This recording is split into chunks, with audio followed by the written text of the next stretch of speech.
ஒன்று யோவான் புத்தகத்தை படித்துக் கொண்டிருக்கிறோம். එක යොහාන් පොත අපි ඉගෙන ගනිමින් සිටිනවා. இன்று 16வது பாகம். අද 16 වෙනි කොටස. We are studying the book of 1 John and today is part number 16. இன்று நாம் தியானிக்க போகின்ற இரண்டு வசனங்கள். අද අපි මෙනෙහි කරන්න යනා වූ වචන දෙක. ஒன்று யோவான் 2ஆம் அதிகாரம். එක යොහාන් දෙවනි පරිච්ඡේදයේ 18ஆம் 19ஆம் வசனங்கள். 18 සහ 19 වෙනි පදයන්. Today we are going to meditate upon 1 John chapter 2 verses 18 and 19. So let's read 1 John chapter 2 verses 18 and 19. ஒன்று யோவான் 2ஆம் அதிகாரம் 18ஆம் 19ஆம் வசனங்களை வாசிப்போம். එක යොහාන් දෙවනි පරිච්ඡේදයේ 18 සහ 19 වෙනි පදයන් අපි කියවමු. பிள்ளைகளே, இது கடைசி காலமாய் இருக்கிறது. அந்தி கிறிஸ்து வருகிறான் என்று நீங்கள் கேள்விப்பட்டபடி இப்பொழுதும் அநேக அந்தி கிறிஸ்துகள் இருக்கிறார்கள். அதனாலே இது கடைசி காலம் என்று அறிகிறோம். ප්‍රිය දරුවනි, මේක අන්තිම කාලය. විරුද්ධ ක්‍රිස්තුස් එන බව නුඹලා ඇසූ ලෙසම දැනටම බොහෝ විරුද්ධ ක්‍රිස්තවරු නැගිට සිටිති. මේන් මේක අන්තිම කාලයේ බව අපි දනිමුව. ඔහු අප කෙරෙන් ගියෝය. Little children, it is the last time, and as ye have heard that Antichrist shall come, even now are there many Antichrists, whereby we know that it is the last time. அவர்கள் நம்மை விட்டு பிரிந்து போனார்கள், ஆகிலும் அவர்கள் நம்முடையவர்களாய் இருக்கவில்லை. நம்முடையவர்களாய் இருந்தார்களானால் நம்முடனே நிலைத்திருப்பார்களே. எல்லாரும் நம்முடையவர்கள் அல்லவென்று வெளியாகும் படிக்கே பிரிந்து போனார்கள். නොමුත් ඔවුන් අපට අයිතිව සිටියේ නැත. ඔවුන් අපට අයිතිව සිටියා නම් අප සමග පවතිනවා ඇත. නොමුත් ඔවුන් සියල්ලම අපට අයිති නැති බව ප්‍රකාශ වන පිණිස ඔවුහු අපෙන් අහක්ව ගියෝය. They went out from us, but they were not of us. For if they had been of us, they would no doubt have continued with us. But they went out that they might be made manifest that they were not all of us. இந்த இரண்டு வசனங்களிலும் பிரதானமாக யோவான் அந்தி கிறிஸ்துவை பற்றி பேசுகிறார் என்று நமக்கு தெரிகிறது. මේ වචන දෙකට අපි නැඹුරු වෙන විට අපිට පේනවා ඇවිල්ලා යොහාන් තුමා විසින් ඇවිල්ලා අන්ත ක්‍රිස්තුස් ගැන කතා කරන බව. We realize that in these two verses John is talking about the Antichrist. நான் எதிர்காலத்திலே அந்தி கிறிஸ்து என்கின்ற ஒரு பெரிய நீளமான ஆழமான பாடத்தை நான் யூடியூபுக்காகவே நான் கற்றுக் கொடுத்து யூடியூபிலே பதிவேற்ற போகிறேன். අනාගත කාලයේදී ඇවිල්ලා අන්ත ක්‍රිස්තුස් කියනවා මේ මාතෘකාව යටතේ සමහරක් වැඩසටහන් පටිගත කරලා ඒක YouTube එකට ඇවිල්ලා ඇතුළත් කරලා ඔබලාට ඉගෙන ගන්න පිණිස ඇවිල්ලා මේ ඉගැන්වීම මම ඉදිරි කාලයේදී අනාගතයේදී කරන්න යනවා. In the recent future I am going to record an extensive teaching on the spirit of Antichrist and I am going to upload it on YouTube. Why? ஏனென்றால் ඇයි කියලා කිව්වොත් சபையிலே அந்தி கிறிஸ்துவை பற்றி பேசுவதற்கு நமக்கு நேரம் கிடையாது. அது நீளமான ஒரு விடயம். සභාවේ ඇවිල්ලා අන්ත ක්‍රිස්තුස් ගැන කතා කරන්න ඇවිල්ලා අපිට වෙලාවක් නැහැ. මන්දියත් ඇවිල්ලා ඒක දීර්ඝ විෂයක්. Since it's a very long subject, I cannot handle it in a church service.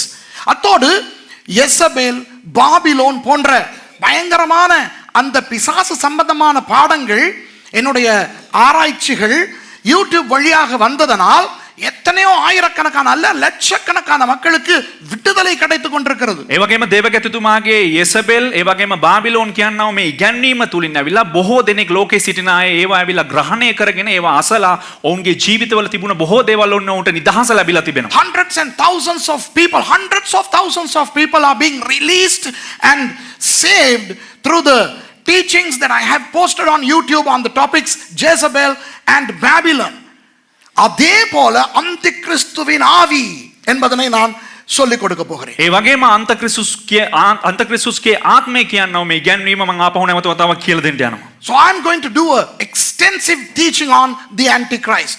ஆனால் இன்றைக்கு இந்த இரண்டு வசனங்களுக்கு மாத்திரம் சம்பந்தப்படுகின்ற அந்தி கிறிஸ்துவை பற்றி, யோவான் பேசுகிற அந்தி கிறிஸ்துவை பற்றி மாத்திரம் நான் இன்று உங்களுக்கு சொல்லிக் கொடுக்க போகிறேன். නමුත් අද දවසේදී ඇවිල්ලා යොහාන් විසින් කතා කරන්නව මේ පද දෙක තුල තිබෙනව සිටින්නව අන්ත ක්‍රිස්තුස් ගැන පමණක් ඔබලාට ඇවිල්ලා කියලා දෙන්න යනවා. But today I am going to confine my elucidations to the perimeters within which 1 John 2:18 and 19 are concentrating. So this is the only context that I am going to teach today.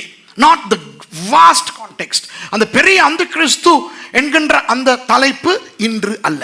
නමුත් ඒ විරුද්ධ ක්‍රිස්තු කියනවා ඒ විශාල මාතෘකාව අද දවසේදී කතා කරන්න යන්නේ නැහැ. ஆனால் நான் எதிர்காலத்திலே பண்ண போகின்ற அந்த அந்த கிறிஸ்துவின் ஆவியில் නමුත් අනාගතයේදී කරන්න යනවා ඒ අන්ත ක්‍රිස්තුස්ගේ ආත්මය පිළිබඳව நான் ஏதேன் தோட்டத்தில் அந்த கிறிஸ்து என்று தொடங்க போகிறேன். මම පටන් ගන්න යන්නේ ආරම්භ කරන්න යන්නේ ඒදෙන් උයන සිටියා වූ අන්ත ක්‍රිස්තුස් කියලා. But when I start teaching on the Antichrist proper onto YouTube, I'm going to start saying Antichrist in the Garden of Eden. Then Antichrist during the times of Noah. Noah காலத்தில் அந்த கிறிஸ்து. නෝවාගේ කාලේ අන්ත ක්‍රිස්තුස් කෙසේද සිටියේ? ஆபிரகாம் காலத்தில் அந்த கிறிஸ்து. ආබ්‍රහම්ගේ කාලේ අන්ත ක්‍රිස්තුස් කෙසේද සිටියේ? Antichrist during the times of Abraham. And Antichrist in Egypt. எகிப்தில் அந்த கிறிஸ்து. ඊජිප්තුවේ කොහමද අන්ත ක්‍රිස්තුස් සිටියේ? யெரொபெயாமினுடைய வாழ்க்கையில் அந்த கிறிஸ்து. යෙරොබොම්ගේ ඇවිල්ලා ජීවිතේ කොහමද අන්ත ක්‍රිස්තුස් සිටියේ? Antichrist during the time of Jeroboam the king. Okay? And then I'm going to go all the way to the final Antichrist who is going to come in the book of Revelation.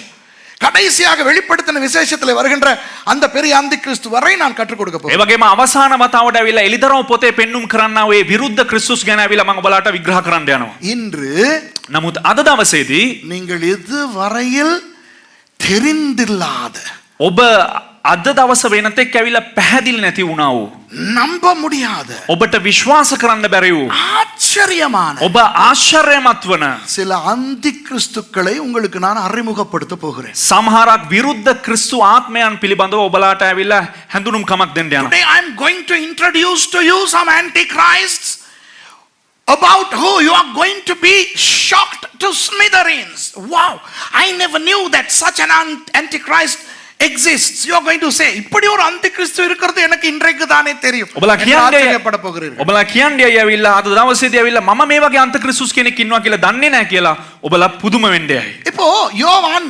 எப்படி இந்த வசனத்தை தொடங்குகிறார் என்று பாருங்கள். දැන් යොහන් තුමා ඇවිල්ලා මේ වචනේ කෙසේද ආරම්භ කරන්නේ කියලා ඔබලා පොඩක් අවධානය යොමු කරන්න. How does John commence this topic in verse 18? It says in the English, little children, பிள்ளைகளே என்று தமிழிலே வருகிறது. එතන සිංහලෙන් කියනවා ඇවිල්ලා ප්‍රිය දරුවෙනි කියලා. இப்போ இந்த யோவான் பாடத்தை படிக்கும் பொழுது මේ යොහන් පොත අපි ඉගෙන ගන්න අවස්ථාවේදී நான் உங்களுக்கு சொல்லிக் கொடுத்தேன் என் பிள்ளைகளே என்று அவர் எப்படி கிரேக்க மொழியிலே சொல்லுகிறார் என்று யாருக்காவது ஞாபகம் இருக்கிறதா? ඔබලාට කියලා දුන්නා මතකද ඇවිල්ලා මාගේ දරුවෙනි කියලා ඇවිල්ලා යොහන් තුමා ඇවිල්ලා කියන විට ඇවිල්ලා මොන ග්‍රීක පදයෙන්ද කියන්නේ කියලා කී දෙනෙකුට මතකද? Do you know how he starts by saying my children in Greek? Tekniamu. ටෙක්නියාමු. ஆனால் இந்த இடத்திலே tekniamu என்று அவர் சொல்லவில்லை. නමුත් මෙම ස්ථානයේ ඇවිල්ලා ටෙක්නියාමු කියලා ඇවිල්ලා ප්‍රකාශ වෙන්නේ නැහැ. But verse 18 does not commence with the expression tekniamu. Tekniamu means hey my little children. It's a love expression. இப்போ tekniamu என்று கிரேக்க மொழியிலே சொன்னால் என் பிள்ளைகளே ஒரு அன்பின் ஒரு அழைப்பு அது. ඒ කියන්නේ ටෙක්නියාමු කියලා ඇවිල්ලා මේ ස්ථානේ ප්‍රකාශ කරනකොට ඇවිල්ලා ඒක ආදර බරව ඇවිල්ලා තමන්ගේ දරුවන්ට කතා කරන්නා වූ එක වචනයක්. ஆனால் இந்த இடத்துல என்ன தெரியுமா சொல்லுகிறார்? නමුත් මෙම ස්ථානේ මොනවද දන්නවද කියන්නේ? பைடியா. පයිඩියා. He's saying பைடியா. அதனுடைய அர்த்தம் என்ன தெரியுமா? ඒකේ අර්ථය කුමක්ද දන්නවද? சில பேர் சின்ன பிள்ளைத்தனமா இருக்கும்போது சொல்லுவோமே என்னப்பா சின்ன பிள்ளைத்தனமா இருக்கிறியே. සමහරක් අය ඇවිල්ලා පොඩි දරුවෝ වගේ හැසිරෙනකොට අපි කියනවා එලා මොනවද හලෝ ඇවිල්ලා පොඩි ළමයි වගේ වැඩ කරන්නේ. Sometimes when people behave like juveniles, immature people, we tell them, why are you behaving like a child?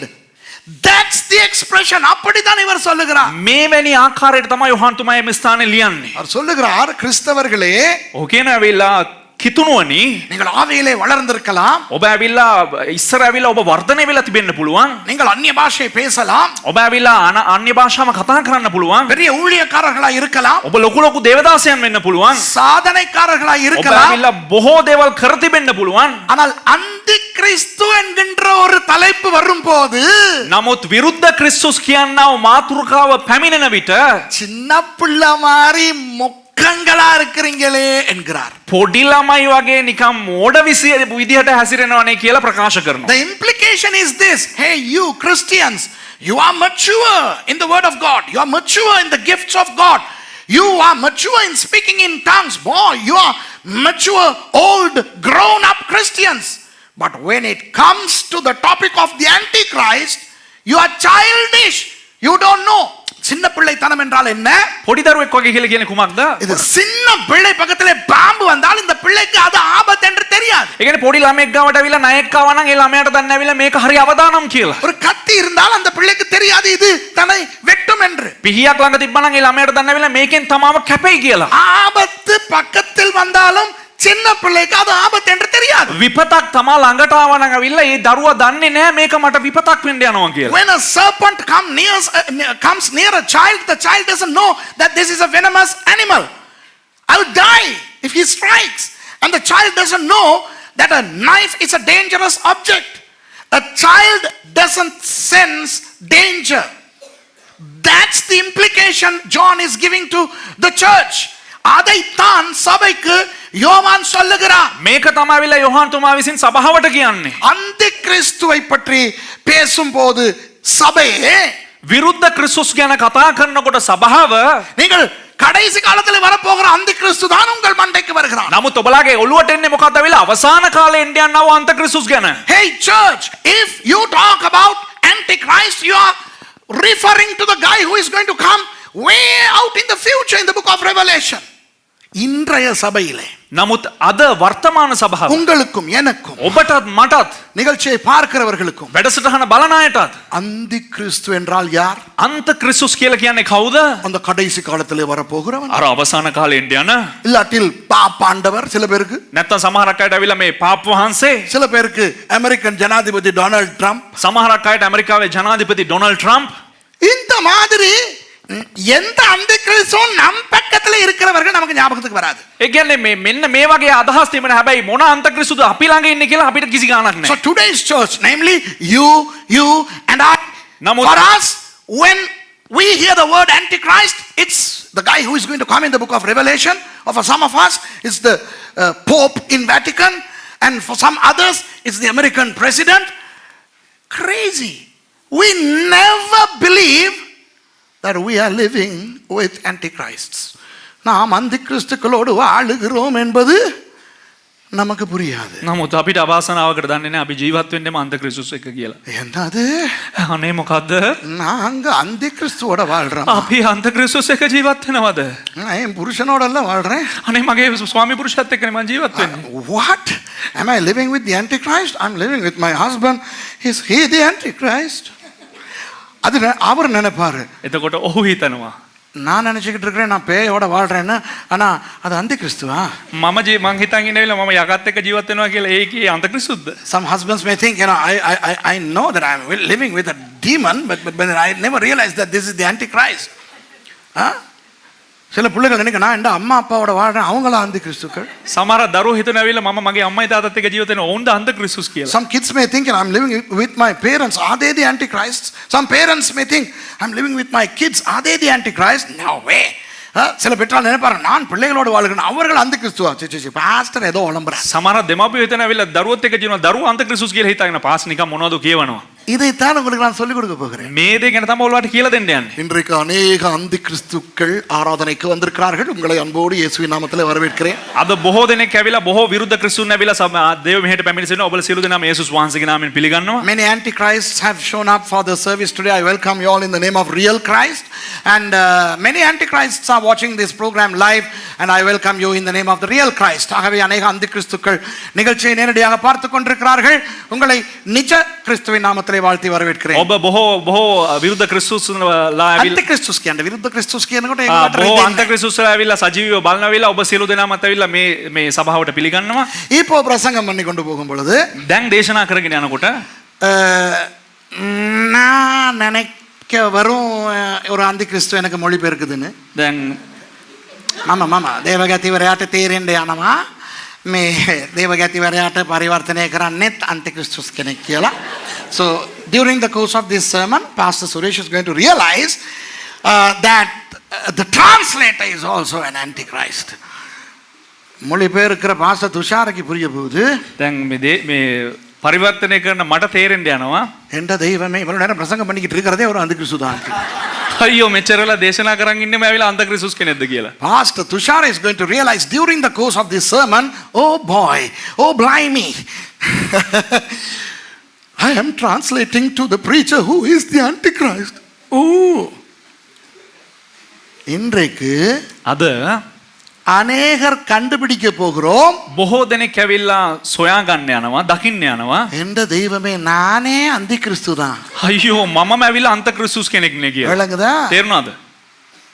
இப்ப புதுசா வந்தவங்க எல்லாம் දැන් අලුතෙන් ආපු අය அநியாயம் இன்னைக்கா நான் வரணும் இங்க. අපරාධේ අදද මම මේක අහන්න ආවේ. வேறொரு நாள் வந்திருக்கலாம். වෙන දවසක එන්න තිබ්බනේ. நாங்க வந்தது ஆசீர்வாதம் பெற்றுக்கிட்டு போறது. අපි ආවේ ආශිර්වාදේ ලබාගෙන යන්න. நாங்க தான் அந்த கிறிஸ்துன்னு ஒரு பட்ட பெயரோட போறதுக்காக நாங்க கொழும்புல இருந்து இவ்வளவு மெனக்கிட்டு வந்தோம். අපි ඇවිල්ලා අන්ත ක්‍රිස්තුස් කියන නාමේ පටමැදි නාමයක් අරගෙන යන්නද මෙච්චර දුර ආවේ අපි. பிரதர் ஆந்தனி யோசிக்கிறாரு, ச்சே, அடுத்த கிழமை வந்திருக்கலாமே. බද ඇන්තනි හිතන ඇවිල්ලා අයියෝ අපරාධේ ලබන සතියේ එන්න තිබ්බා කියලා. You know, some people may think, you know, those of you who have come here for the first time, they think, they must be thinking, in vain I came today. Did I come to hear that I am Antichrist? கவனிங்கள், இன்றைக்கு අවධානය යොමු කරන්න. நான் உங்களுக்கு இந்த வசனங்களின்படி அந்த கிறிஸ்துவை பற்றி சொல்லும் பொழுது මේ වචනේ අනුකූලව වෙලා අන්ත ක්‍රිස්තුස් ගැන අද දවසේදී කියා දෙන විට நாம் கண்டுபிடிக்க போகிறோம் අපි සොයා ගන්න යනවා அந்த கிறிஸ்துவின் ஆவி நமக்குள் இருக்கிறதா? අන්ත ක්‍රිස්තුස්ගේ ආත්මය අපි තුල තිබෙනවද? When we study the subject of the Antichrist in light of these verses, we are going to analyze and see if we have the spirit of Antichrist in us. அந்த அந்த கிறிஸ்துவின் ஆவி எங்கள் வீட்டுக்குள் இருக்கிறதா? ඒ අන්ත ක්‍රිස්තුස්ගේ ආත්මය අපේ නිවස තුල සිටිනවද? If the spirit of Antichrist is in our house, எங்கள் குடும்பத்துக்குள் இருக்கிறதா? අපේ පවුල තුල සිටිනවද? In our family, எங்கள் சபைக்குள் இருக்கிறதா? අපේ සභාව තුල සිටිනවද? In our churches. This we are going to discover. இதை நாம் கண்டுபிடிக்க போகிறோம். මේ අපි සොයා ගන්න යනවා. ஓகே, சரி. இப்போ சொல்லுகிறார், ஹே, சின்ன பிள்ளைகளா இருக்கிற பைடியாக்களே, පොඩි දරුවව නැවිල්ලා මේ පයිඩියා කියලා කියනවා ඇවිල්ලා இது යෝහන්තුමා கடைசி காலமாய் இருக்கிறது என்கிறார். මේක අන්තිම කාලය කියලා කියනවා. He is saying, hey, Paidia, childish people, juvenile people, these are the last days. 2000 வருடங்களுக்கு முந்தியே கடைசி காலம் என்று யோவான் சொன்னால் இப்போ எவ்வளவு கடைசி காலமா இருக்கும்? ඒ කියන්නේ අවුරුදු 2000කට කලින් යොහන්ම කිව්වා නම් ඇවිල්ලා ඒක අන්තිම කාලය කියලා නම් ඒ කියන්නේ අවුරුදු 2000කට පස්සේ අද කොතරම් මේ අන්තිම කාලය ලං වෙලා ඇද්ද? You know, if John said 2000 years ago, hey, these are the last days, how much closer should we be to the last days? சில பேர் முக்குத்தனமாக இப்படி நினைக்கிறார்கள். සමහර අය නිකිත මොඩ විදියට ඇවිල්ලා මෙහෙම හිතනවා. அதாவது 2000 வருஷத்துக்கு முந்தையே கடைசி காலம்னு இருக்காங்க. අවුරුදු 2000කට කලින්ම අන්තිම කාලය ගාගෙන හිටියා. ஆகவே அது சும்மா ஒரு புல்டா போண்டா கஞ்சா கப்சா. ඒක නිකන් ඇවිල්ලා නිකන් බොරු කියමනක් විතරයි. You know, many people wrongly assume that since the Bible is talking about the last days for the past 2000 years, it doesn't really mean what it says when it says the last days. Here is the best example. The example pertains to an aircraft. விமானம், ஆகாய விமானத்தை நான் உங்களுக்கு உதாரணமாய் காட்ட ඉතින් விரும்புகிறேன். මෙන්න මේ කතාවට ඇවිල්ලා උදාහරණයක් වශයෙන් ඇවිල්ලා ගුවන් යානයක් අරගෙන මෙන්න මෙහෙම පෙන්වන්න යනවා. எத்தனை பேர் விமானத்திலே போயிருக்கிறீர்கள்? කී දෙනෙක් ඇවිල්ලා ගුවන් යානයේ ගිහිල්ලා තිබෙනවද? How many of you all have traveled on a plane? Put your hands down. இப்போ දැන් விமானம் அந்த வாயிலில் இருக்கும். Gate. ගුවන් යානය ඇවිල්ලා ඒ ගේට්ටුව ගාව තියෙයි. The aircraft is now stationed at the gate. உங்களை எல்லாம் ஏற்றிக்கொள்வார்கள். You will all be taken into the aircraft. The doors get closed. ඔබ සියලු දෙනාම ඇවිල්ලා ගුවන් යානය ඇතුළට ගයි දොරවල් වහයි. கதவுகளை மூடுவார்கள். දොරවල් වහයි. அப்புறம் என்ன நடக்கிறது? ඊට පස්සේ කුමක්ද සිද්ධ වෙන්නේ? புஷ் பேக் என்ற ஒன்று நடக்கும். පුෂ් බෑක් කියලා එක දෙයක් සිද්ධ වෙනවා. விமானம் அப்படியே பின்னாலே இன்னொரு வண்டியினால் அப்படியே பின்னாலே தள்ளப்படும். ඒ අහස් යන්ත්‍රාව තව වාහනයක් කරන කොටගෙන මොනවද වෙන්නේ? පිටිපස්සට එහෙම තල්ලු කරනු ලබයි. A pushing vehicle pushes the aircraft to the taxiing position. It's called pushback. And then it gets disconnected and that vehicle goes and the fellow signals the pilot, you can go. அப்போ அந்த தள்ளின வாகனம் அந்த பக்கம் போன உடனே அவர் பைலட்டுக்கு இப்படி சொல்லுவார். ඊට පස්සේ ඒ ගුවන් යාන පිටිපස්සට තල්ලු කරන්නේ පසු ඇවිල්ලා එක පුද්ගලෙක් ඉඳලා සංඥා දෙනවා දැන් සූදානම් යන්න පුළුවන් කියලා පයිලට්ට. அந்த நேரத்திலே விமானத்தை தடுக்க வேண்டுமானால் தடுக்கலாம். ඒ අවස්ථාවේදී ඇවිල්ලා ගුවන් යානය නතර කරන්න ඕන නම් නතර කරන්න පුළුවන්. At that moment during pushback, if they want to cancel the flight, they can cancel. இப்போ அடுத்தது அந்த விமானம் இப்படியே மெதுவாக பிரயாணம் பண்ணி ரன்வே என்கின்ற ஒரு இடத்துக்கு வரும். ඉතින් එහෙම සංඥා ලැබුවා වූ ඒ ගුවන් යානේ එහෙම හිමීට ගමන් කරලා ඇවිල්ලා දහවන පතේ කියන එකට පැමිණෙනවා. And the aircraft starts taxiing on its own slowly to the runway. நிறைய பேர் runaway னு சொல்வாங்க. runaway கிடையாது. runaway வந்து ஓடி போறது. බොහෝ දෙනෙක් இது runway. Okay? It's not runaway, it's runway. බොහෝ දෙනෙක් කියලා කියනවා රනවේ කියලා. රනවේ කියලා කියන්නේ දුවල යනවා ඇවිල්ලා. ඒක රන්වේ. runway. இப்போ அந்த டாக்ஸி நேரத்தில் தான் எல்லாரும் மேஜிக் காட்டிக்கிட்டு இருப்பாங்க.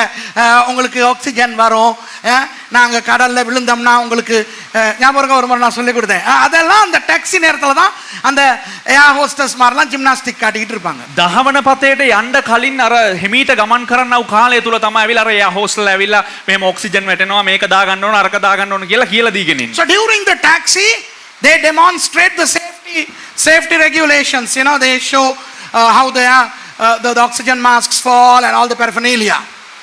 ஒரு நேரத்துல பைலட் டக்குன்னு ஒரு மெசேஜ் ஒன்று கொடுப்பாரு, நீங்க கேட்டிருப்பீங்க. என்ன தெரியுமா? එක අවස්ථාවකදී ඇවිල්ලා ගුවන් නියමුවා විසින් ඇවිල්ලා එක විධානයකින් එක මැසේජ් එකක් නැත්නම් එක පණිවිඩයක් දෙනවා ඔබලා අහලා ඇති. All of a sudden you'll hear the pilot saying, crew to take off positions. Crew to take off positions.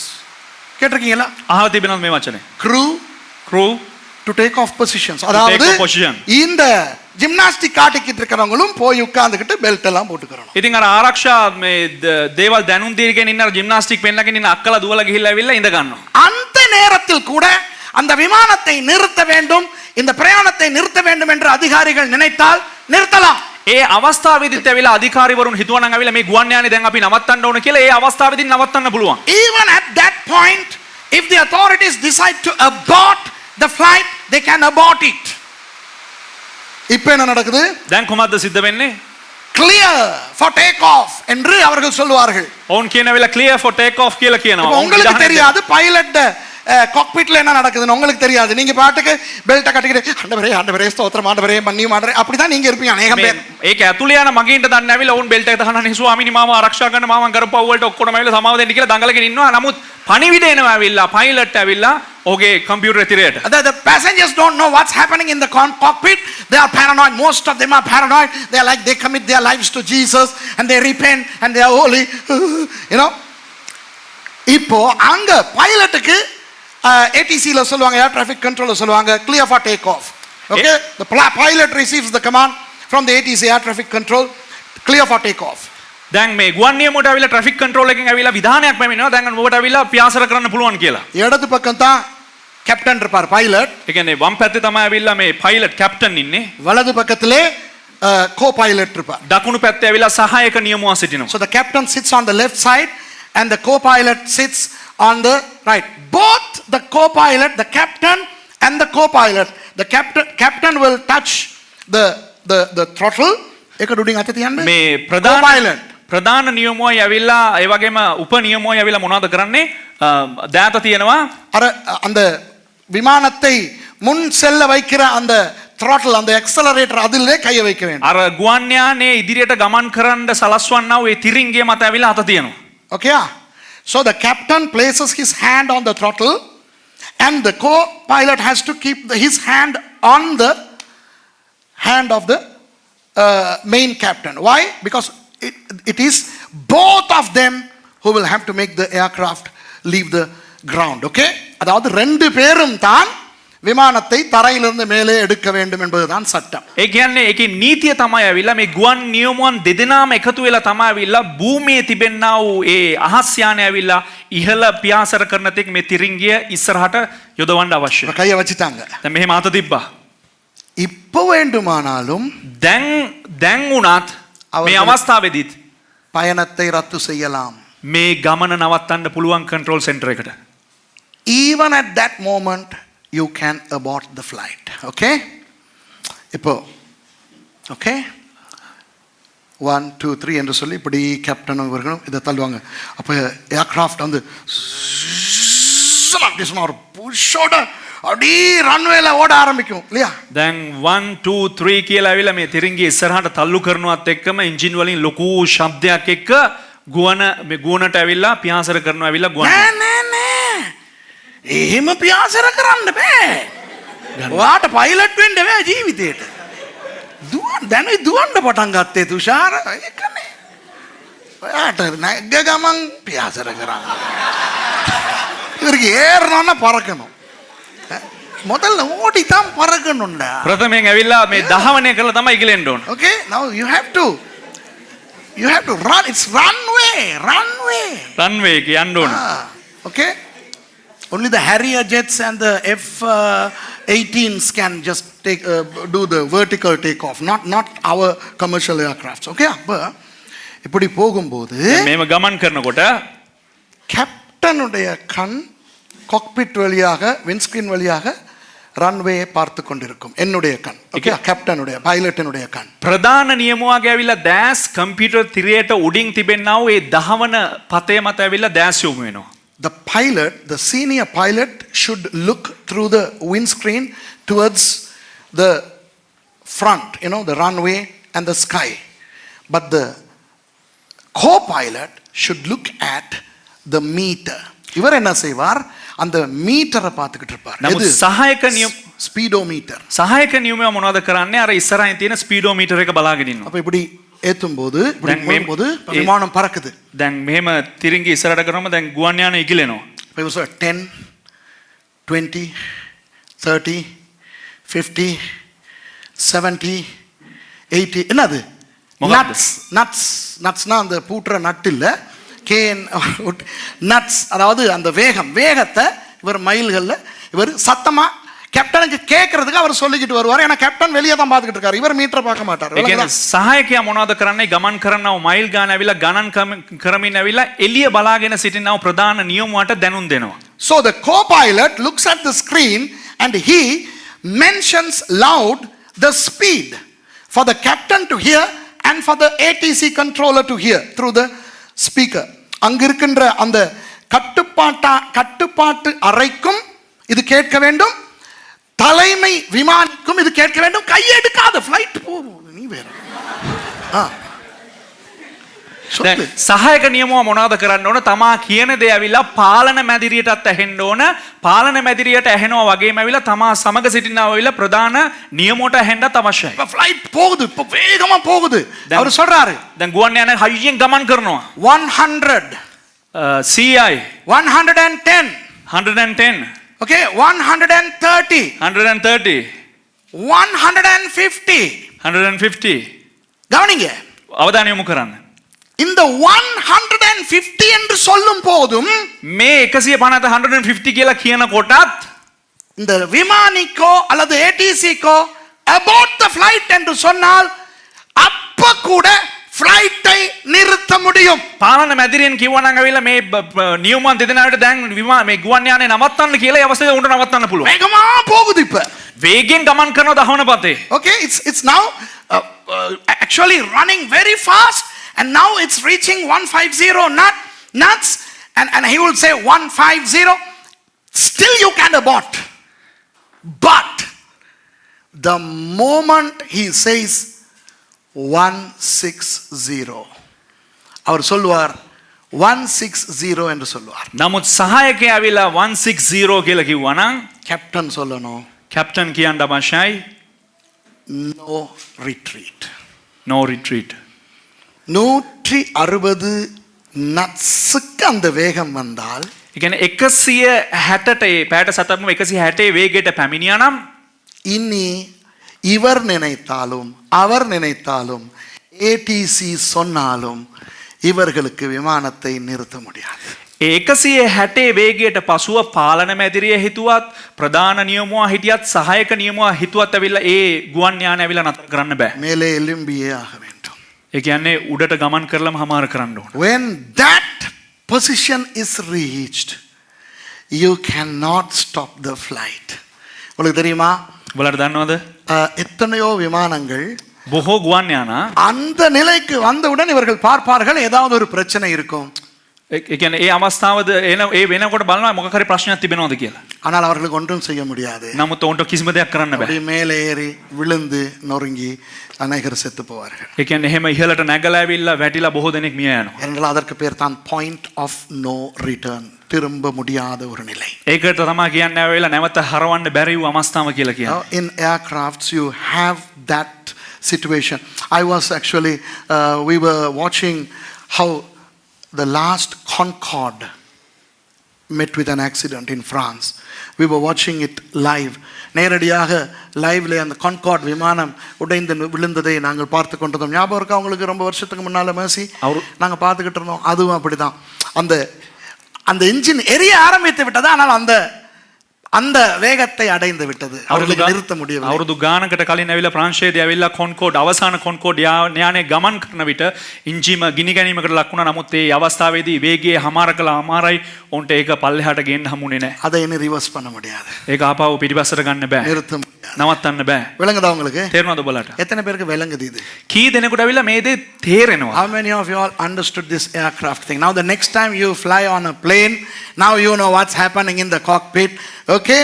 So enjoy your flight. அடுத்த தடவை நீங்கள் ஃப்ளைட்ல போகும் பொழுது என்ன நடக்கும் என்று உங்களுக்கு தெரியும். ஆகவே நீங்கள் பயமில்லாமல் என்ஜாய் பண்ணிட்டு போகலாம். நான் ஒரு நாளும் பயப்படுறதில்லை, நான் என்ஜாய் பண்ணுவேன். எனக்கு இதெல்லாம் தெரிஞ்சனால ரசித்து கொண்டு போவேன். ඒ නිසා ඇවිල්ලා ගුවන් යානේ ආය කවදා හරි ඔකට යනකොට ඇවිල්ලා ඔකට තේරෙයි ඇවිල්ලා පාලන මැදිරිය මොකද්ද සිද්ධ වෙන්නේ කියලා. ඒ නිසා ඔබලා ඇවිල්ලා ඒ දේ විනෝද වෙන්න දෙවගැත්තුම ඇවිල්ලා මේ දේවල් දන්න නිසා හැමදාම මේ දේවල් රස කර කර ரස විඳින්න යන්නේ. பறந்து கொண்டிருக்கும்போது டர்பியூலன்ஸ் வந்து குலுங்குச்சுன்னா எனக்கு சரியான ஜொலி, மற்றவங்க பயங்க எல்லாம் நடுங்குவாங்க, எனக்கு நல்லா ஜொலியா இருக்கும். හිටපු ගමන් ඇවිල්ලා පියාසර කරගෙන ටර්බියුලන්ස් ඇවිල්ලා මෙහෙම ගැස්සෙන දඩදඩ කාලා ගැස්සෙන පටන් ගන්න ඇවිල්ලා අනිත් කට්ටිය ඔක්කොම බහලා අයියෝ කියලා ගෑ ගහනවා. හැබැයි දෙකතුම ජොලිය ඉන්නවා. இன்றைக்கு உலகத்தில் இருக்கிற பிரயாண ஊர்திகளில் விமானம் தான் மிகவும் பாதுகாப்பானது. The safest mode of travel today in the world is flying. Okay? දේවගැතිතුමාගේ අත්දැකීමට අනුව ඇවිල්ලා ලෝකයේ තිබෙන හොඳම ස්තරම් ප්‍රවාහනය ඇවිල්ලා ගුවනේ ගමන් කිරීම තමයි. இப்போ දැන් தேவனுடைய ராஜ்யம் விமானம் மாதிரி. දෙවියන් වහන්සේගේ රාජ්‍යය හරියට ගුවන් යානයක් වගේ. அதனுடைய பிரதான கேப்டன், சீஃப் பைலட் இயேசு கிறிஸ்துவானவர். ඒ කියන්නේ ගුවන් යානයේ ප්‍රධාන ඇවිල්ලා මේ දහවකේ ඇවිල්ලා ඒක මෙහෙවන්නේ ඇවිල්ලා හරියට යේසුස් වහන්සේ වගේ. You know, the kingdom of God is like a plane. Okay? The captain of that aircraft is Jesus Christ. Okay? It leaves the earth and it's bound to heaven and it will land only in heaven. பூமியை விட்டு பறந்து அது கடைசியில் இறங்க போகின்ற இடம் பரலோகம். ඒ කියන්නේ භූමියේ ඉඳලා පටන් ගෙන ඇවිල්ලා අවසානයේ ගමනාන්තය වන්නේ ඇවිල්ලා ස්වර්ගය. அந்த விமானம் பின்னால தள்ளப்படுகிறதே, push back.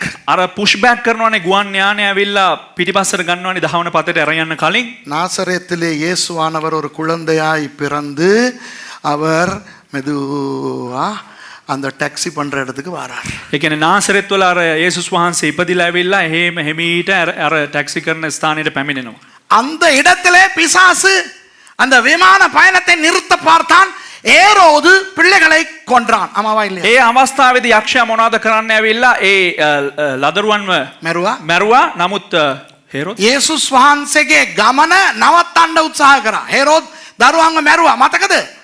You know, at that time the devil tried to abort the flight.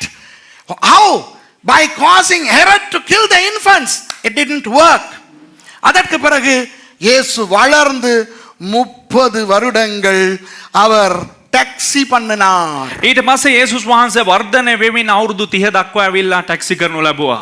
So after that for 30 years Jesus started to taxiing up to the runway.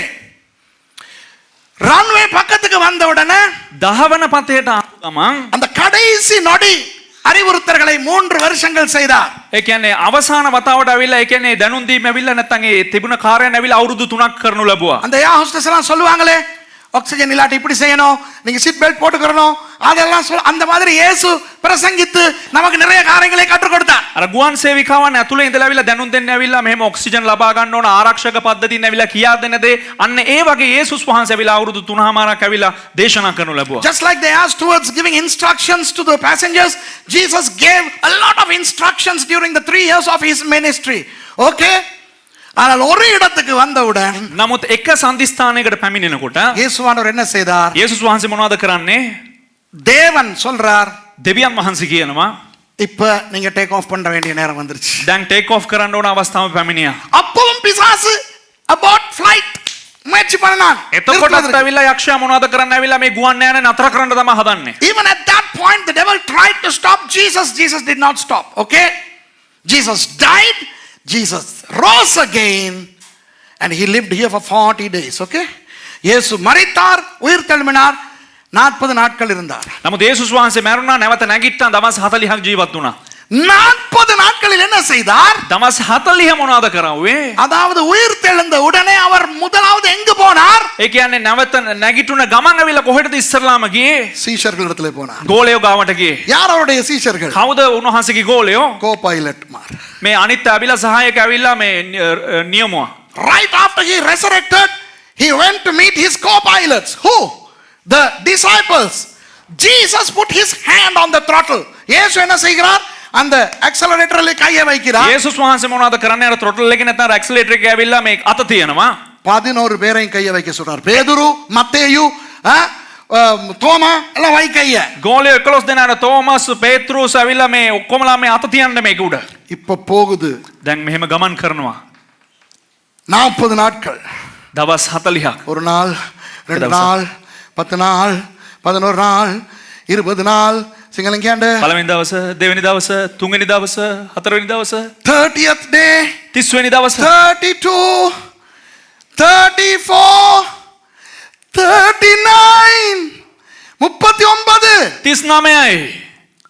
40வது நாளிலே என்ன நடந்தது? 40 වෙනි දවසේ මොනවද සිද්ධ වෙන්නේ? இயேசுவானவர் යේසුස් වහන්සේ ஆமாவா இல்லையா? ඔව්ද නැද්ද? என்னது? Point of no return. இனி திரும்பாது. නැවත හැරෙන්නේ නැහැ. விமானம் தரையை விட்டு புறப்பட்டு விட்டது. ඒ කියන්නේ භූමියෙන් ඇවිල්ලා අහස් යන්ත්‍රාව ඉහළට ගමන් කරා. கடைசி காலம் ஆரம்பித்து விட்டது. අවසාන කාලය පටන් ගනු ලැබුවා. The last days started when Jesus took off to heaven. Wow. இப்போ உங்களுக்கு இன்னொரு ரகசியத்தை சொல்லவா? දැන් ඔයාලට තවත් එක රහසක් කියන්නද? நீங்க எல்லாம் ஃளைட்ல போறீங்க தானே? ඔබලා ඔක්කොමලම ගුවන් යානේ යනවනේ. விமானம் மேலே எழும்பினவுடன் ගුවන් යානේ ඉහළ අහසට පියාසර කරාට පස්සේ அதற்கு பிறகு விமானத்தை செலுத்துவது பிரதான விமானியா உபவிமானியா? ඒ ගුවන් යානේ එතනින් පස්සේ මෙහෙවන්න ඇවිල්ලා ප්‍රධාන නියමුවාද නැත්නම් සහායක You නියමුවාද? know, the flight is airborne. Who usually flies the plane? The chief captain or the co-pilot?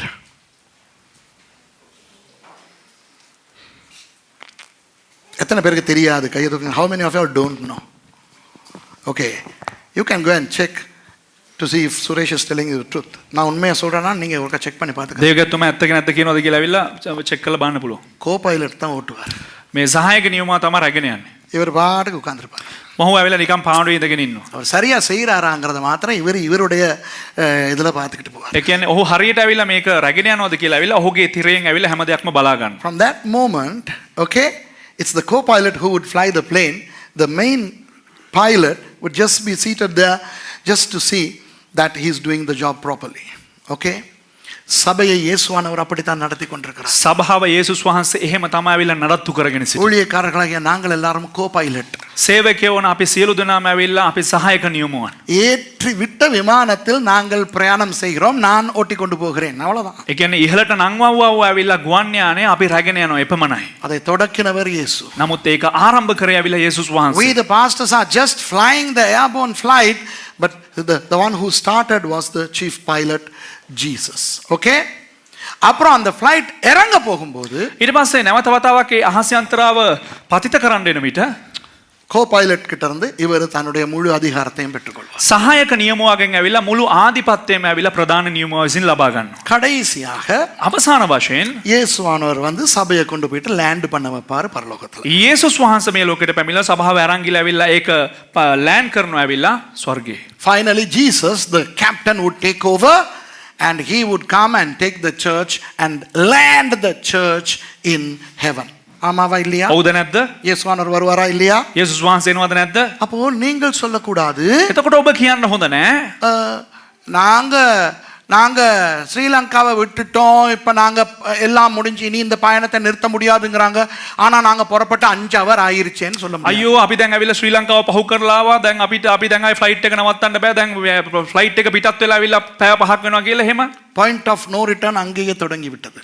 නමුත් අර මේ point of no return කියන එක ඇවිල්ලා එහෙම්ම පටන් ගත්තා. 5 hours into the flight we cannot say we are still in the country where we left. Why?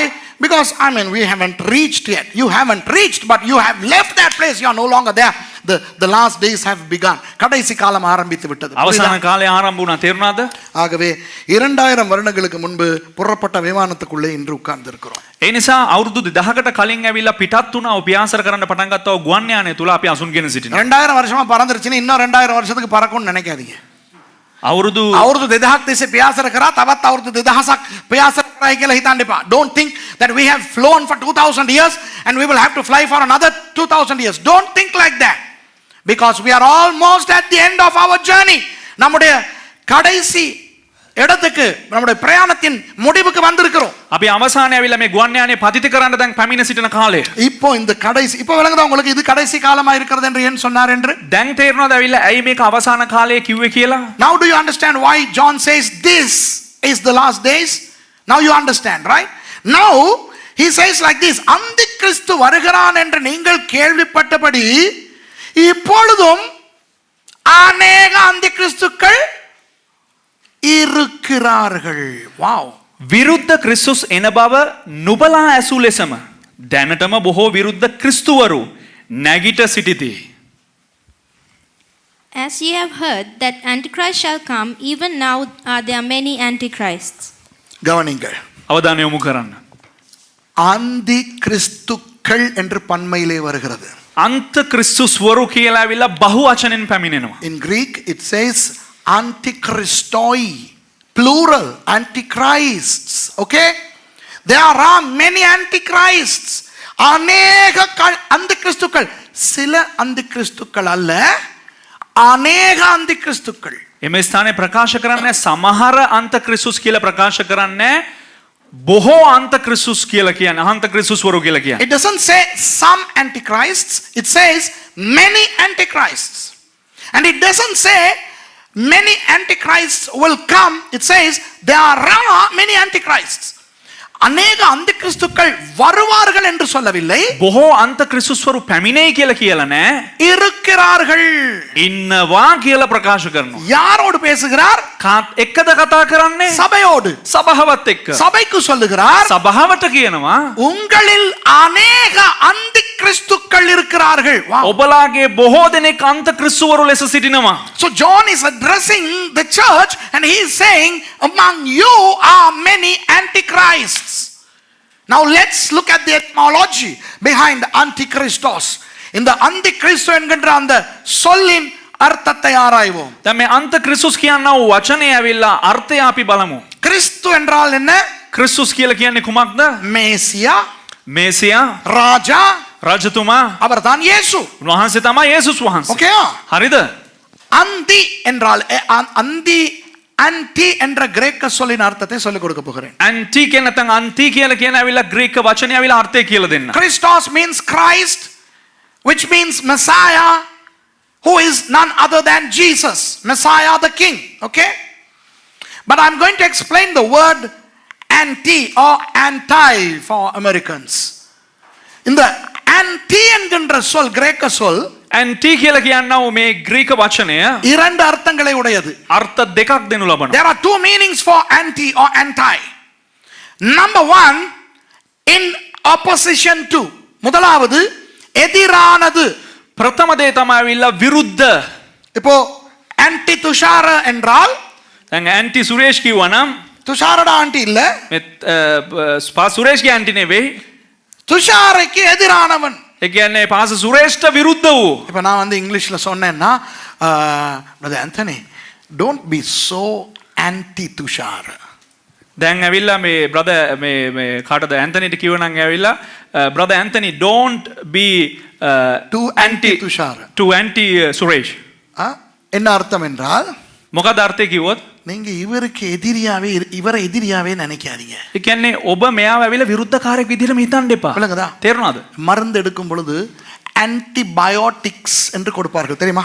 අපි ඇවිල්ලා ඖෂධ ලබා ගන්න යනකොට අපිට දෙනවා ඇවිල්ලා antibiotics කියලා. What are antibiotics? Antibiotics are chemicals that work against certain microorganisms. சில நுண்கிருமிகளுக்கு எதிராக வேலை செய்வதுதான் antibiotics. antibiotics කියලා කියන්නේ ඇවිල්ලා එක රසායනිකයක්. ඒක ඇවිල්ලා අපිට සිවිදෙනව විරුද්ධ ජීවීන්ට විරුද්ධව ක්‍රියා කරන දෙයක්. விளங்குதா உங்களுக்கு? තේරුණාද ඔබලාට? அப்போ anti என்றால் anti Christ என்றால் கிறிஸ்துவுக்கு எதிரானவன். ඒ කියන්නේ antichrist කියලා කියනකොට ඇවිල්ලා ඒකේ තේරුම තමයි ඇවිල්ලා ක්‍රිස්තුස් වහන්සේට විරුද්ධ වූ කියන එක. So antichrist means against Christ. So the devil is actually an antichrist because he is against Jesus.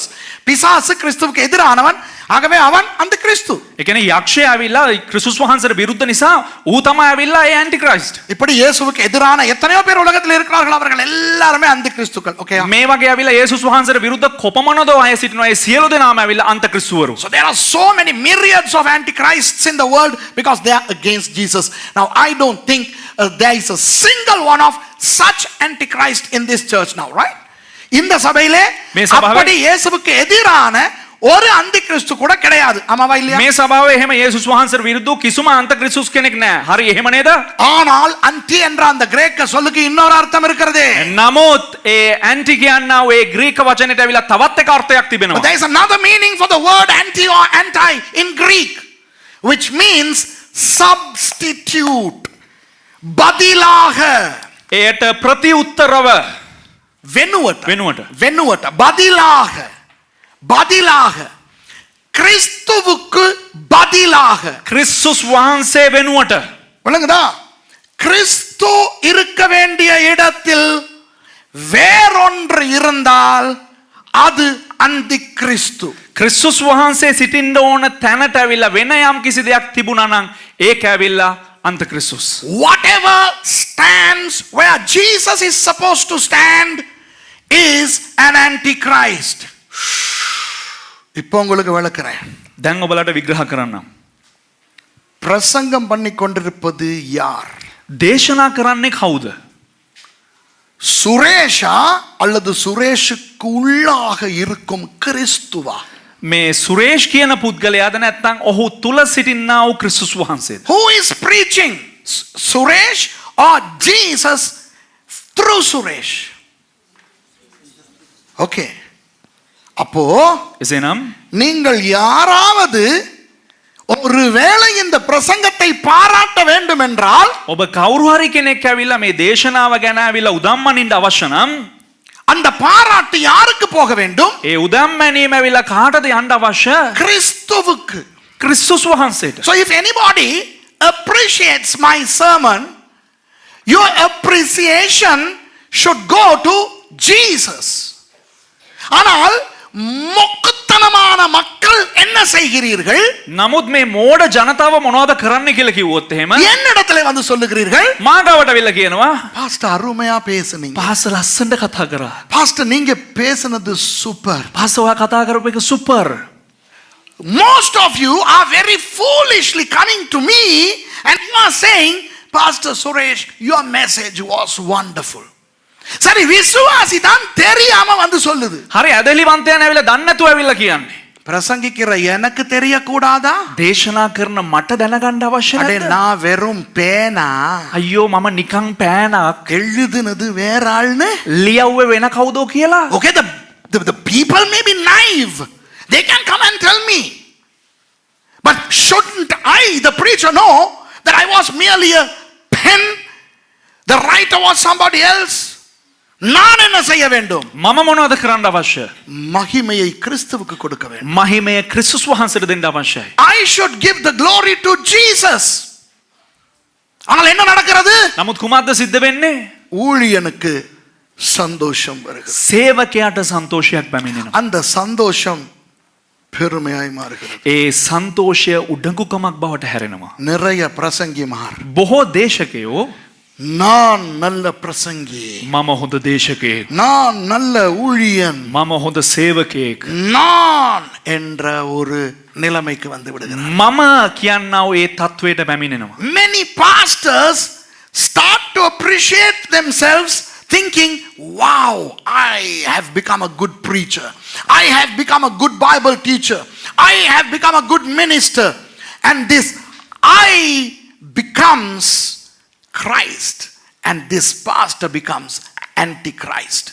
அப்படி நான் என்று நினைக்க தொடங்கி கிறிஸ்துவுக்கு பதிலாய் நான் மகிமை அடைந்து அந்தி கிறிஸ்துவாய் மாறிவிடுகிறேன். එහෙම පොඩිවට පටන්ගෙන මම කියලා පටන්ගෙන අවසානයේදී ක්‍රිස්තුස් වහන්සේ වෙනුවට මම කියන පුද්ගලයා මහිමයට පත් වෙනවා. அப்புறம் என்னுடைய சாட்சி எப்படி இருக்கும்?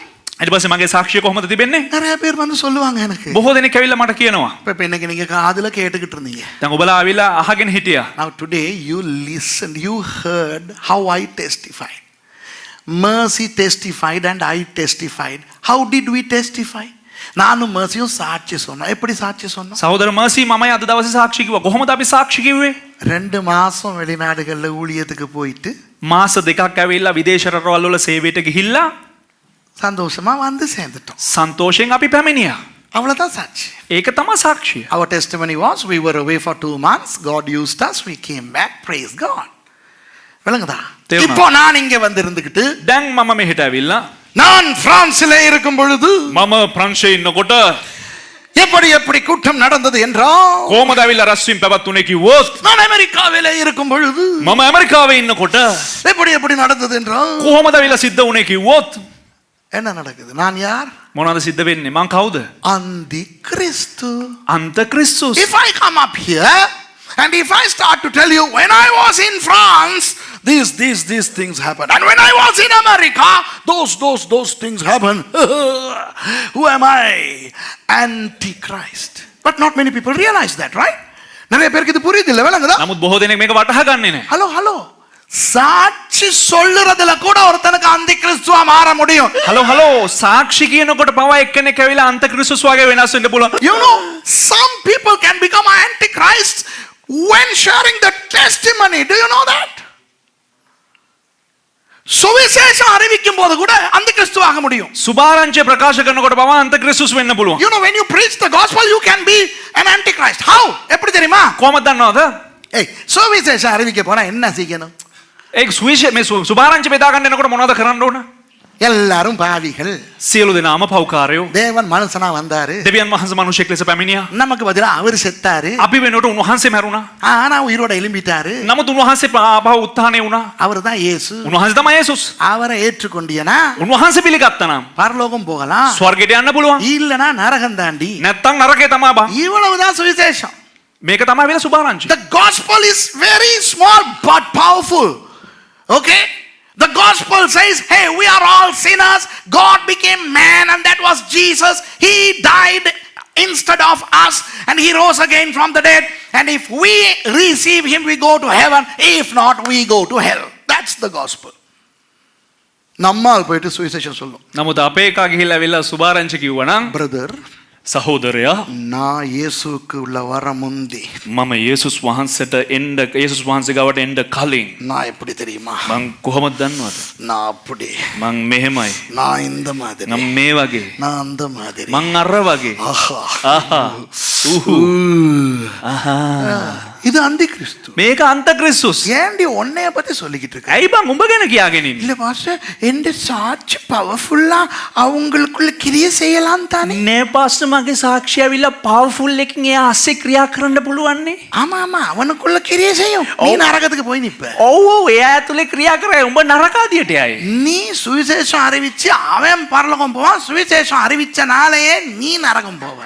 මේ උඹ සුභාරංචිය ප්‍රකාශ කරපු එක ස්වර්ගයට යයි සුභාරංචි දේශනා කරපු තෝයයි නරකාදියට. நிறைய பேர் போயிட்டு நம்மளை பத்தி சொல்லிக்கிட்டு இருக்காங்க சுவிசேஷம் அறிவிக்கிறாங்க. බොහෝ දෙනෙක් සුභාරංචි දේශනා කරන්න කියලා තමා ගැන කියාගෙන. Many people go and brag about their pre-Christian life than preaching the gospel. Right? இன்னொன்னு செய்வாங்க நம்ம மக்கள். තව දෙයක් අපේ අය කරනවා. அந்த ஆள்ட மதத்தை திட்டிக்கிட்டு இருப்பாங்க.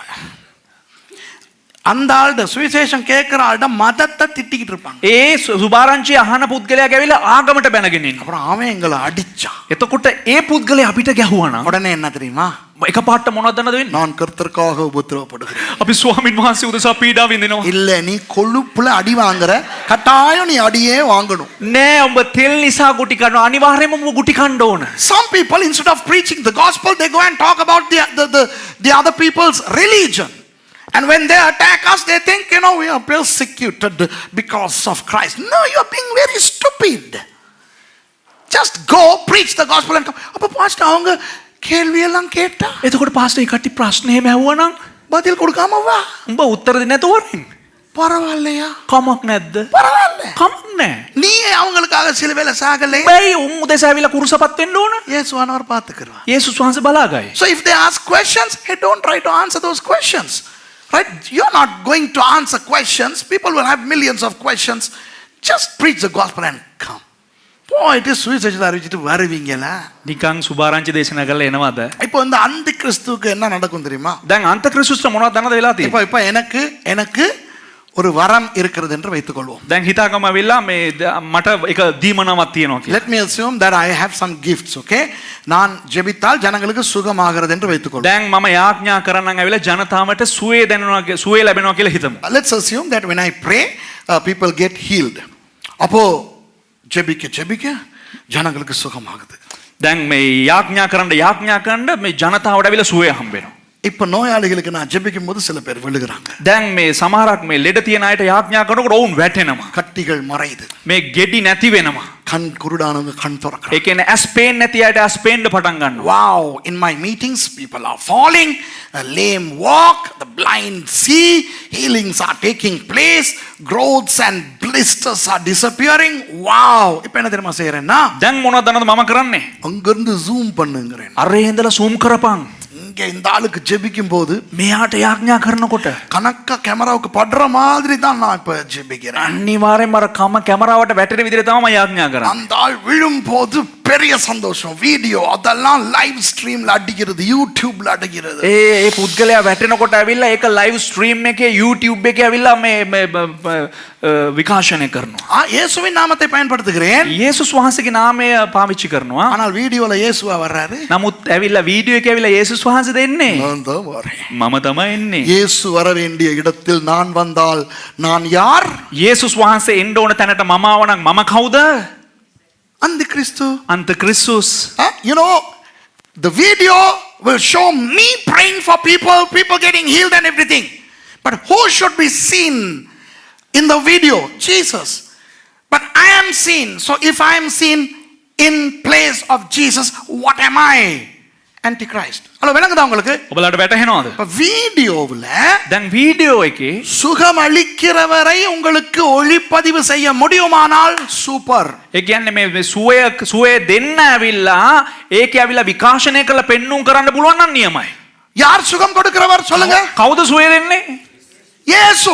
යේසුස් වහන්සේ. உங்கள் வீடியோ கேமராக்களில் இயேசுவை காட்ட முடியுமானால் காட்டுங்கள், லைவ் ஸ்ட்ரீம் பண்ணுங்கள், ஃபேஸ்புக்குங்கள், வாட்ஸ்அப்புங்கள், என்ன வேண்டுமானாலும் பண்ணுங்கள். මේ දැන් ඔබලාට පුළුවන් නම් ඇවිල්ලා සුවේ දෙන එක්කන ඇවිල්ලා පෙන්වන්න පුළුවන් නම් ලයිව් ස්ට්‍රීම් එකේ දාන්න, YouTube එකේ දාන්න, WhatsApp කරන්න, ඕන දෙයක් කරන්න. If you can show the real healer, the real miracle performer who is Jesus, you are welcome to live stream it, show it across YouTube, Facebook and what not. Okay?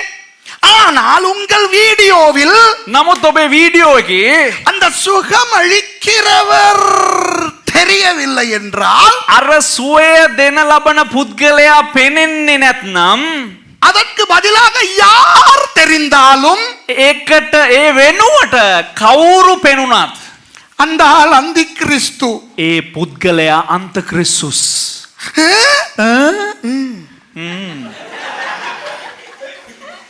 If in your videos, if the real healer, the real miracle worker is not seen, but somebody else is seen, that somebody else, whoever he or she is an antichrist. அதுதான் அது சொல்லின் அர்த்தம். விளங்குதா? அந்த சொல்லின் அர்த்தத்தை சொல்றேன். ඒක මේ ඇවිල්ලා මේ අර වචනේ අර්ථය තමයි ඔබලට දෙන්නේ. So I am explaining the meaning of the word. Okay? இப்போ දැන් அது போதுமா? இப்போ ஊழியக்காரங்களுக்கு விளங்கிருச்சா? දැන් සේවකයන්ට තේරුණාද? விளங்குதா? තේරුණාද? அப்ப என்னோட நிகழ்ச்சியை சில ஊழியக்காரர்கள் பார்க்கிறீர்கள். දැන් සමහරක් දේව සේවකයන් ඇවිල්ලා මේ වැඩසටහන නරඹනවා. உங்களுக்கு வரங்கள் இருக்கலாம், பயங்கரமாய் கர்த்தர் உங்களை பயன்படுத்தலாம். ඔබලාට දීමනා තියෙන්න පුළුවන්, භයානක දෙවියන් වහන්සේ පාවිච්චි කරන්න පුළුවන්. ஆனால் எல்லாவற்றையும் செய்கிறவர் கர்த்தர். නමුත් සියලු දෙයක්ම කරන්නේ ස්වාමින් වහන්සේ. உங்களை சும்மா பயன்படுத்துகிறார். ඔබලව නිකන් පාවිච්චි කරනවා විතරයි. அவருக்கு போக வேண்டிய மகிமை உங்களுக்கு வரக்கூடாது. උන්වහන්සේට යන්න ඕන ගෞරවය ඇවිල්ලා ඔබලාට යන්න හොඳ නැහැ. ஆனா அந்த கிறிஸ்து முட்டாள் இல்ல, அதுக்கு மூளை இருக்கு. නමුත් මේ අන්තක්‍රිස්තුස් ඇවිල්ලා මෝඩෙක් නෙවෙයි ඇවිල්ලා ඌටත් පොඩ්ඩක් තියෙනවිල්ලා ප්‍රඥාව. Antichrist, the spirit of Antichrist is not a fool. He is intelligent. You know how the intelligent explanation would be? அந்த ஞானமான பதில் எப்படி இருக்கும் தெரியுமா? ඒකට දෙන පිළිතුර කොහොමද දන්නවද? ප්‍රඥාවන්ත ඌ දෙන පිළිතුර. இல்ல, நான் காட்டப்பட்டாலும் என் மூலம் கிறிஸ்து வெளிப்படுகிறார். නෑ. මාව පෙන්눔 කරත් මා කරුණ ගොඩගෙන ක්‍රිස්තුස් වහන්සේ. ஜனங்களுக்கெல்லாம் தெரியும். ජනතාව ඔක්කොටම දන්නවා. நான் இல்ல, கர்த்தர் தான். நீ இல்லனா ஏன் காட்டுற? මම නොවේ, ස්වාමීන් වහන්සේ. ඔබ නෙවෙයි නේද ඒ පෙන්වන්නේ? அதை பார்த்து ஜனங்க ரட்சிக்கப்படுவாங்க. வேணா அப்படியெல்லாம் பார்த்து ரட்சிக்கப்படணும்னா இயேசுவானவர் ஊழியத்துல வீடியோ இருக்கிற காலத்துல வந்திருப்பார். ඒ කියන්නේ ඒක එපා. ඒක පෙන්නලා ඇවිල්ලා ජනතාව ගැලවීම ලබන්න ඕන යේසුස් වහන්සේ ඇවිල්ලා වීඩියෝ තියෙන කාලේ. Facebook இருக்கிற காலத்துல வந்து Facebook තියෙන කාලේ. விளங்குதா? ஐபோன் எடுத்துக்கிட்டு வர சொல்லி இருப்பார். iPhone එක අරන් එන්න කිය යේසුස් වහන්සේ. விளங்குதா? தோமாவுக்கு சொல்வார், நீ ஒரு சாம்சங் கொண்டு வா, அதனுடைய கேமரா பிக்சல்ஸ் அதிகம். මේ තෝමස්ට කියාවිලා උඹ එනකොට ඇවිල්ලා තෝමස් ඇවිල්ලා Samsung එකක් අරන් වර ඒකේ පික්සල් වැඩි කැමරාව කියලා කියා. If Jesus wanted this sort of media propaganda, he would have come now, not 2000 years ago when we have Facebook and everything. Do you understand? Jesus is not interested in our glory. எங்களுடைய மகிமை அவருக்கு பிடிக்காது. අපේ මහිම ඇවිල්ලා යේසුස් වහන්සේට කැමති නැහැ. அதுபோல விசுவாசிகள், ඒ වගේම ඇදහිලිවන්තයා. விசுவாசிகள் அந்த கிறிஸ்துக்களாய் மாறுவது எப்படி? ඇදහිලිවන්තයන් කොහොමද අන්තක්‍රිස්තුස්ලා වගේ මාරු වෙන්නේ? அவங்களும் அப்படிதான். ඕනුත් ඒ වගේ இதோ තමයි. இருக்கிறதே வேதம். මේන් තියෙනවා බයිබලේ. ஆதியிலே வார்த்தை இருந்தது, அந்த வார்த்தை தேவனிடத்தில் இருந்தது, அந்த வார்த்தை தேவனாய் இருந்தது. පටන් ගැනීමේදී වාක්‍යයන්ෝ සිටිසේක, ඒ වාක්‍යයන්ෝ මාංශවත් වී සිටිසේක. In the beginning was the word, and the word was with God, and the word was God. So the Bible is a representation of Christ. Any glory going to the Bible goes to Jesus. எந்த மகிமையும் வேதத்துக்கு வந்தால் அது இயேசுவுக்கே போகிறது. කොයි මහිමයක් ඇවිල්ලා බයිබලයට පැමුණුවත් ඇවිල්ලා ඒ දේ යන්න ඕන ඇවිල්ලා දෙවියන් වහන්සේටයි. ஆகவே வேதம் இருக்க வேண்டிய இடத்தில் வேறு ஏது வந்தாலும் அது அந்தி கிறிஸ்து. ඒ කියන්නේ බයිබලේ තියෙන්න ඕන දෙයට වැඩිය වෙන කිසිම දෙයක් පැමිණෙන නම් ඇවිල්ලා ඒක අන්තක්‍රිස්තුස් බවට පරිවර්තනය වෙනවා. තේරුණාද බලන්න? ஆகவே உங்களுடைய குடும்பத்தில் ඔබගේ පවුලේ ஜெபம் நடைபெற வேண்டிய நேரத்தில் යාඥා කරන්න ඕන වේලාවේ வேறு எது நடந்தாலும் அது அந்தி கிறிஸ்து.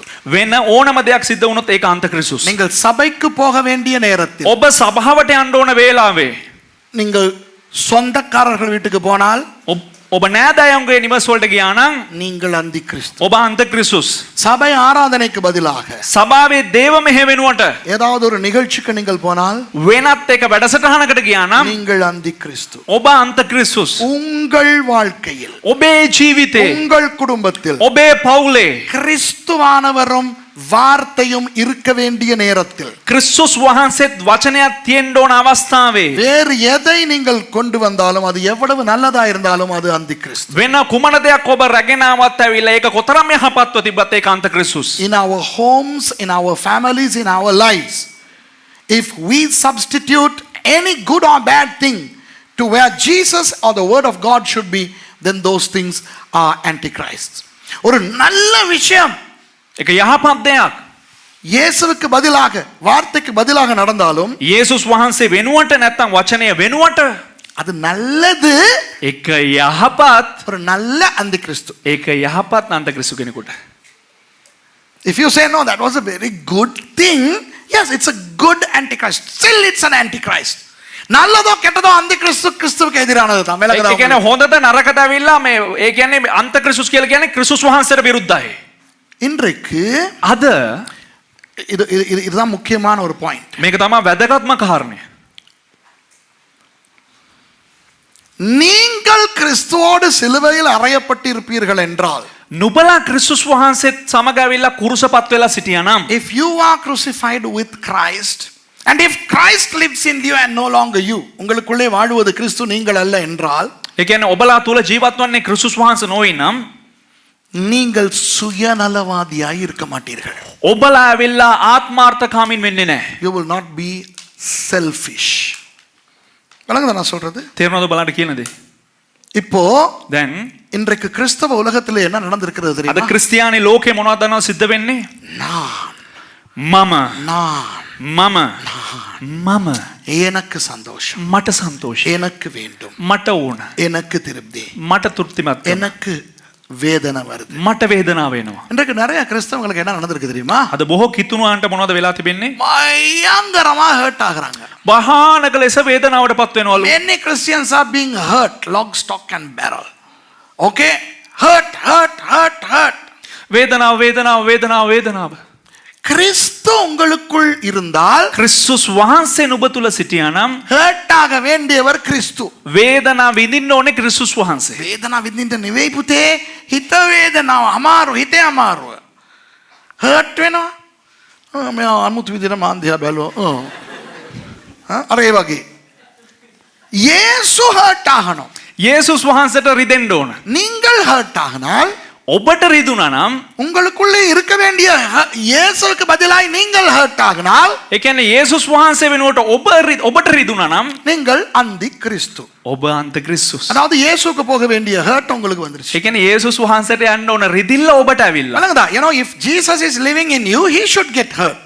And if you get hurt, then you are substituting Jesus, so you are an antichrist. இப்ப விளங்குதா உங்களுக்கு? දැන් ඔයාලට තේරුණාද? நான் சொன்னேன் தானே சில பேர் வாயை பொளக்க போறீங்கன்னு. දැන් සමහරක් අය ඇවිල්ලා මෙහෙම කට අරින්න යනවා කියලා මං කිව්වනේ. இதை ஆண்டவர் எனக்கே சொல்லி கொடுத்தார். அப்புறம் தான் எனக்கு விளங்கிச்சு, நானே அந்தி கிறிஸ்துவா தான் இருந்திருக்கேன். එතකොට මේක මට දෙවියන් වහන්සේ කියලා දුන්නාම ඇවිල්ලා මට ආගෑවුන ඇවිල්ලා මොකද මමම අන්ත ක්‍රිස්තුස් වගේ හිටියේ. I was like antichrist. I was hurt for this, that and the other. I get hurt like nothing.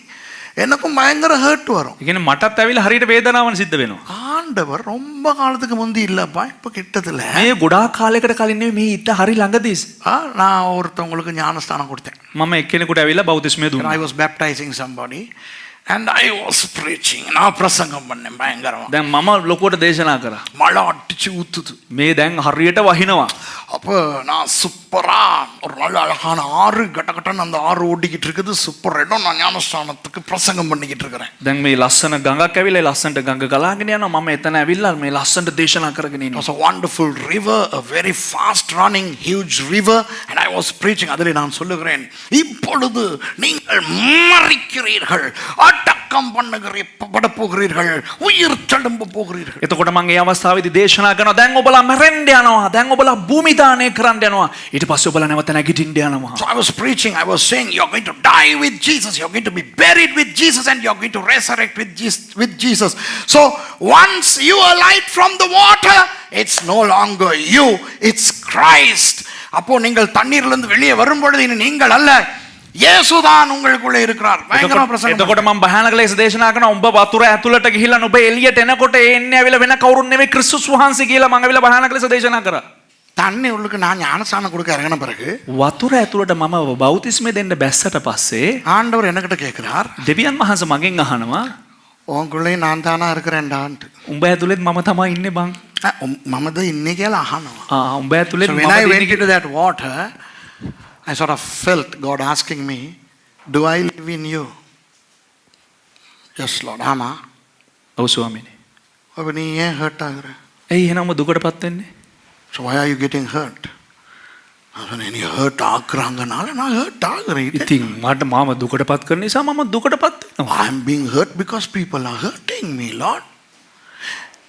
But if you are dead, how can you be hurt? God is asking. But நீ செத்து போயிட்டியனா நீ எப்படி hurt ஆக முடியும்? දැන් ස්වාමීන් වහන්සේ අහනවා, දැන් උඹ මැරුණා නම් ඔබ කොහොමද ඇවිල්ලා උඹ දුකටපත් වෙන්නේ? சரி, நீ அது ஆவி தானே, நான் மாம்சத்துல இன்னும் நான் இருக்கிறேன் தானே. நான் ස්වාමීනි, ඒ ආත්මේ නැවිලා තාම මාංශයෙන් මම ඉන්නවනේ. I'm still alive. I'm a human after all. Come on God, now I can't be hurt. Proof. நான் ஹர்ட் இல்லாம இருக்க முடியுமா? அவன் ஹர்ட் பண்றான் இல்லையா? ස්වාමීනි, මට හර්ට් නැතුව ඉන්න බෑ. එක එක මාව හර්ට් කරනවා.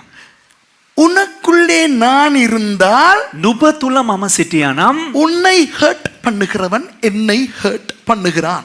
නුඹව හර්ට් කරන එක මාව හර්ට් කරනවා. If I live in you, they who hurt you are hurting me. I said, show me in the Bible. நான் சொன்ன பைபிள்ல காட்டுங்கள். මම කිව්වා වෙලාව පුළුවන් නම් බයිබලෙන් පෙන්නන්න. அப்படிதானே பைபிள்ல தானே காட்டணும் ஆண்டவர். බයිබලෙන්නේ දෙවියන් වහන්සේ පෙන්නන්න ඕනේ. ஆமா இருக்கு வசனம். ඔව් හිටපන් වචනයක් තියෙනවා. உன்னை தொடுகிறவன் என்னை தொடுகிறான், என் கண்ணை தொடுகிறான். මාව ස්පර්ශ කරන්න මගේ දැස ස්පර්ශ කරනවා වගේ.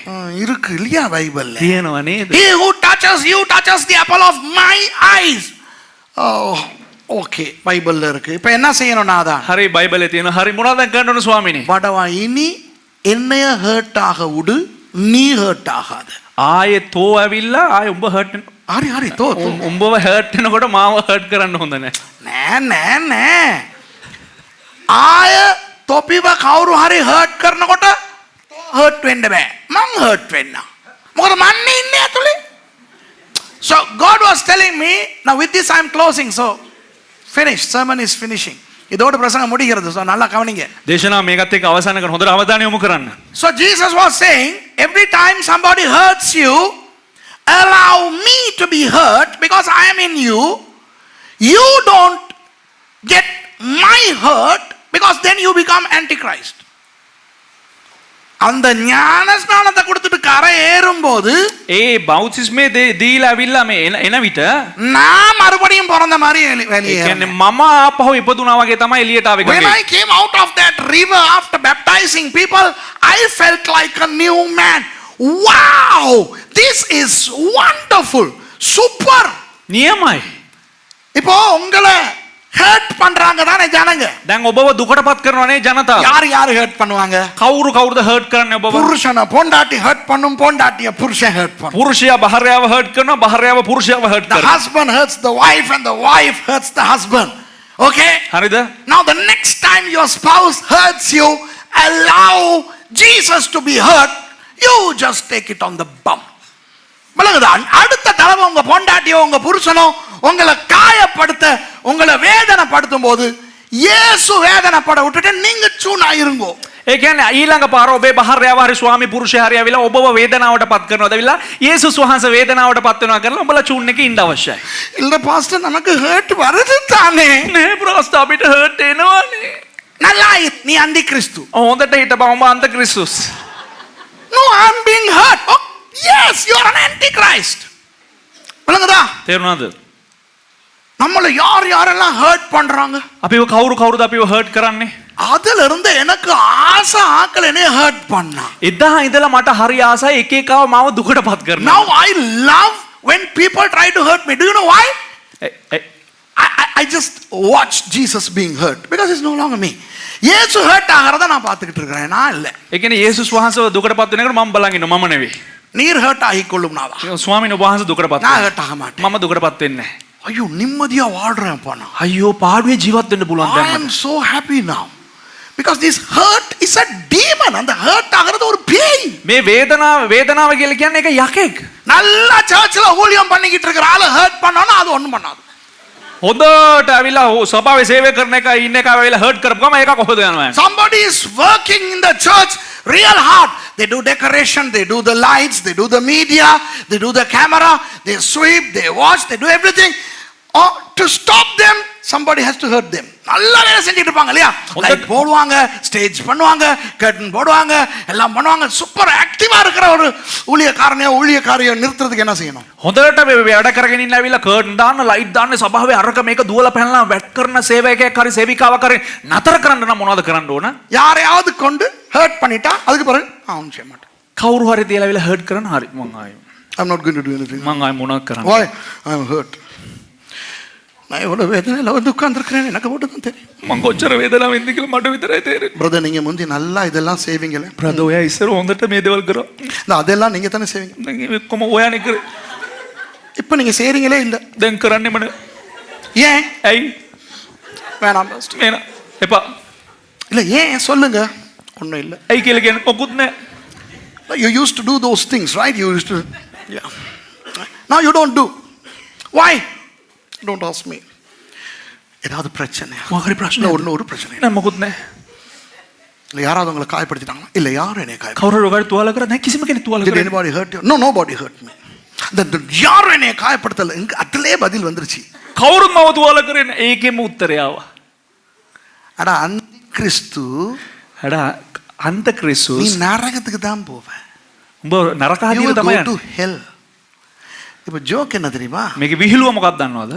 நாம் கிறிஸ்தவர்கள் நினைத்து கொண்டிருக்கிறோம் අපි කිතුනෝ හිතාගෙන ඉන්නවා இந்த விக்கிர ஆராதனை பண்ணி விபச்சாரம் பண்ணி கொலை செய்து பாவம் செய்தால் தான் நரகத்துக்கு போவோம் என்று. රූප නමස්කාරය කරලා වෛශ්‍යාකම් කරලා මිනි මරලා ඇවිල්ලා ඕපුට්කේ නැති පව් කරන් හිටියා නම් තමයි නරක ආදියට යන්නේ You කියලා. know, we are under the impression that we will end up in hell if we commit some major sin like idolatry, adultery, murder, all these things. But we don't know that by getting hurt, we can go to hell.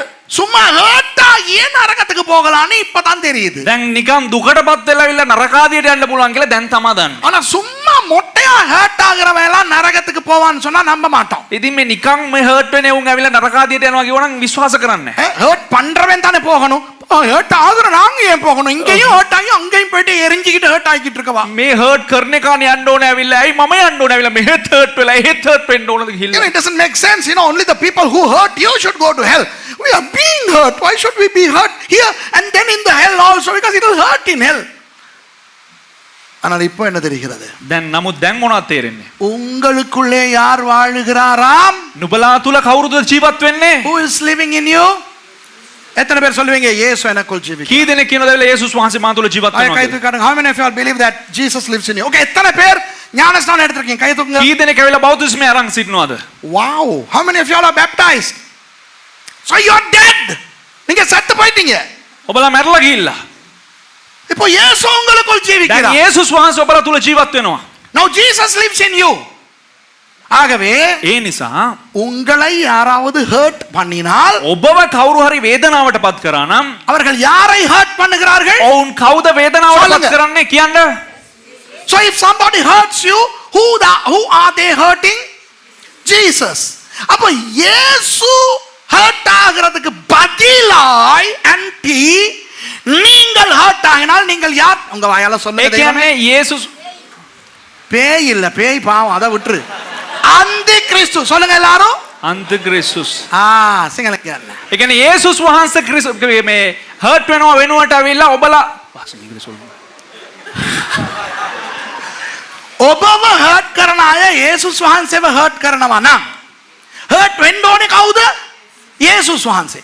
යේසුස් වහන්සේ hurt වෙන්න ඕන වෙනුවට ඔබ hurt වුණා නම් ඒ වෙනුවට කියන වචනය ඇන්ටි.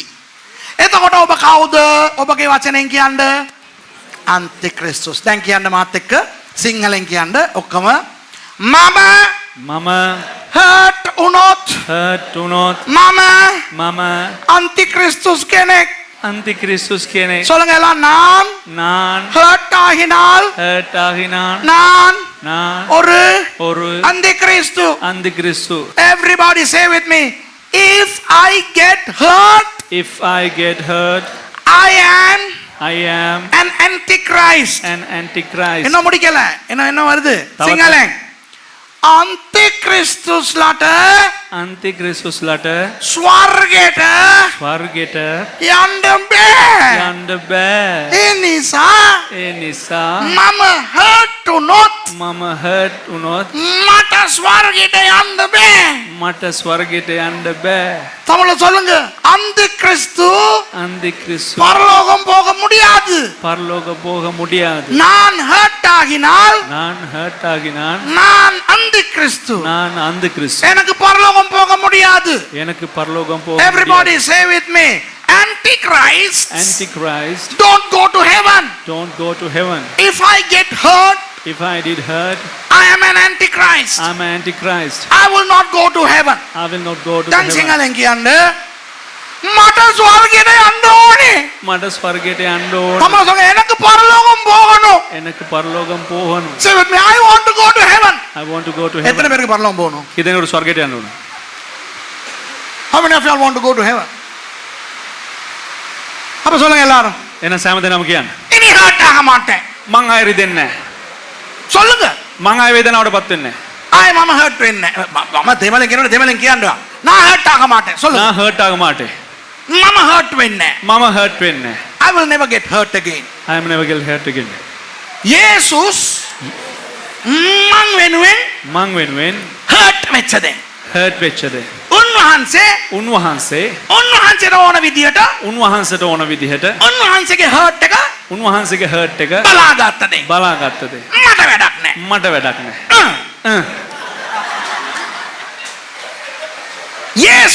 இயேசு ஹர்ட் ஆகட்டும். ஹர்ட் ஆகட்டும். அவருடைய ஹர்ட் அவருக்கு வேண்டிய மாதிரி அவர் செஞ்சுக்கிறட்டும். அவர் செஞ்சுக்கிறட்டும். எனக்கு தேவையில்லை. Let Jesus get hurt. And let Jesus handle his hurt. Let me not bother. Okay? இங்கிலீஷ்லயும் இங்க பாருங்க. මේ බලන්න. சிரித்தோம். සිනහ වුණා. ஆனால் நான் வார்த்தையை உங்களுக்கு கற்றுக் கொடுத்தேன். නමුත් වචනේ තමයි උගන්වන්නේ. Okay, I taught the word. Now let's read it again. திரும்பி வாசிப்போமா? දැන් නැවතම තමයි කියවමුද? இப்ப இது புரியலனா யாரு? இப்ப இது வரைக்கும் புரியாம இருந்தீங்க தானே? දැන් මේ තරම් දුරට எத்தனை பேர் වැටුණා. சொல்லுங்க இன்னைக்கு தான் இது புரியுது? கை தூக்குங்க. ඒ කියන්නේ මේ කී දෙනෙක් කියලාද දැන් තමයි මට If you say තේරෙන්නේ. only now I realize. Okay, நீங்க தான் பைடியா இவ்வளவு நாள். ஐயோ பைடியா புள்ளைகளே சின்ன புள்ளதனமா இருந்துட்டீங்களே. ඒ කියන්නේ ඔබ තමයි පයිඩියා අයියෝ පොඩි ළමයිනේ. Now you see how John is calling you paidia. Come on kids.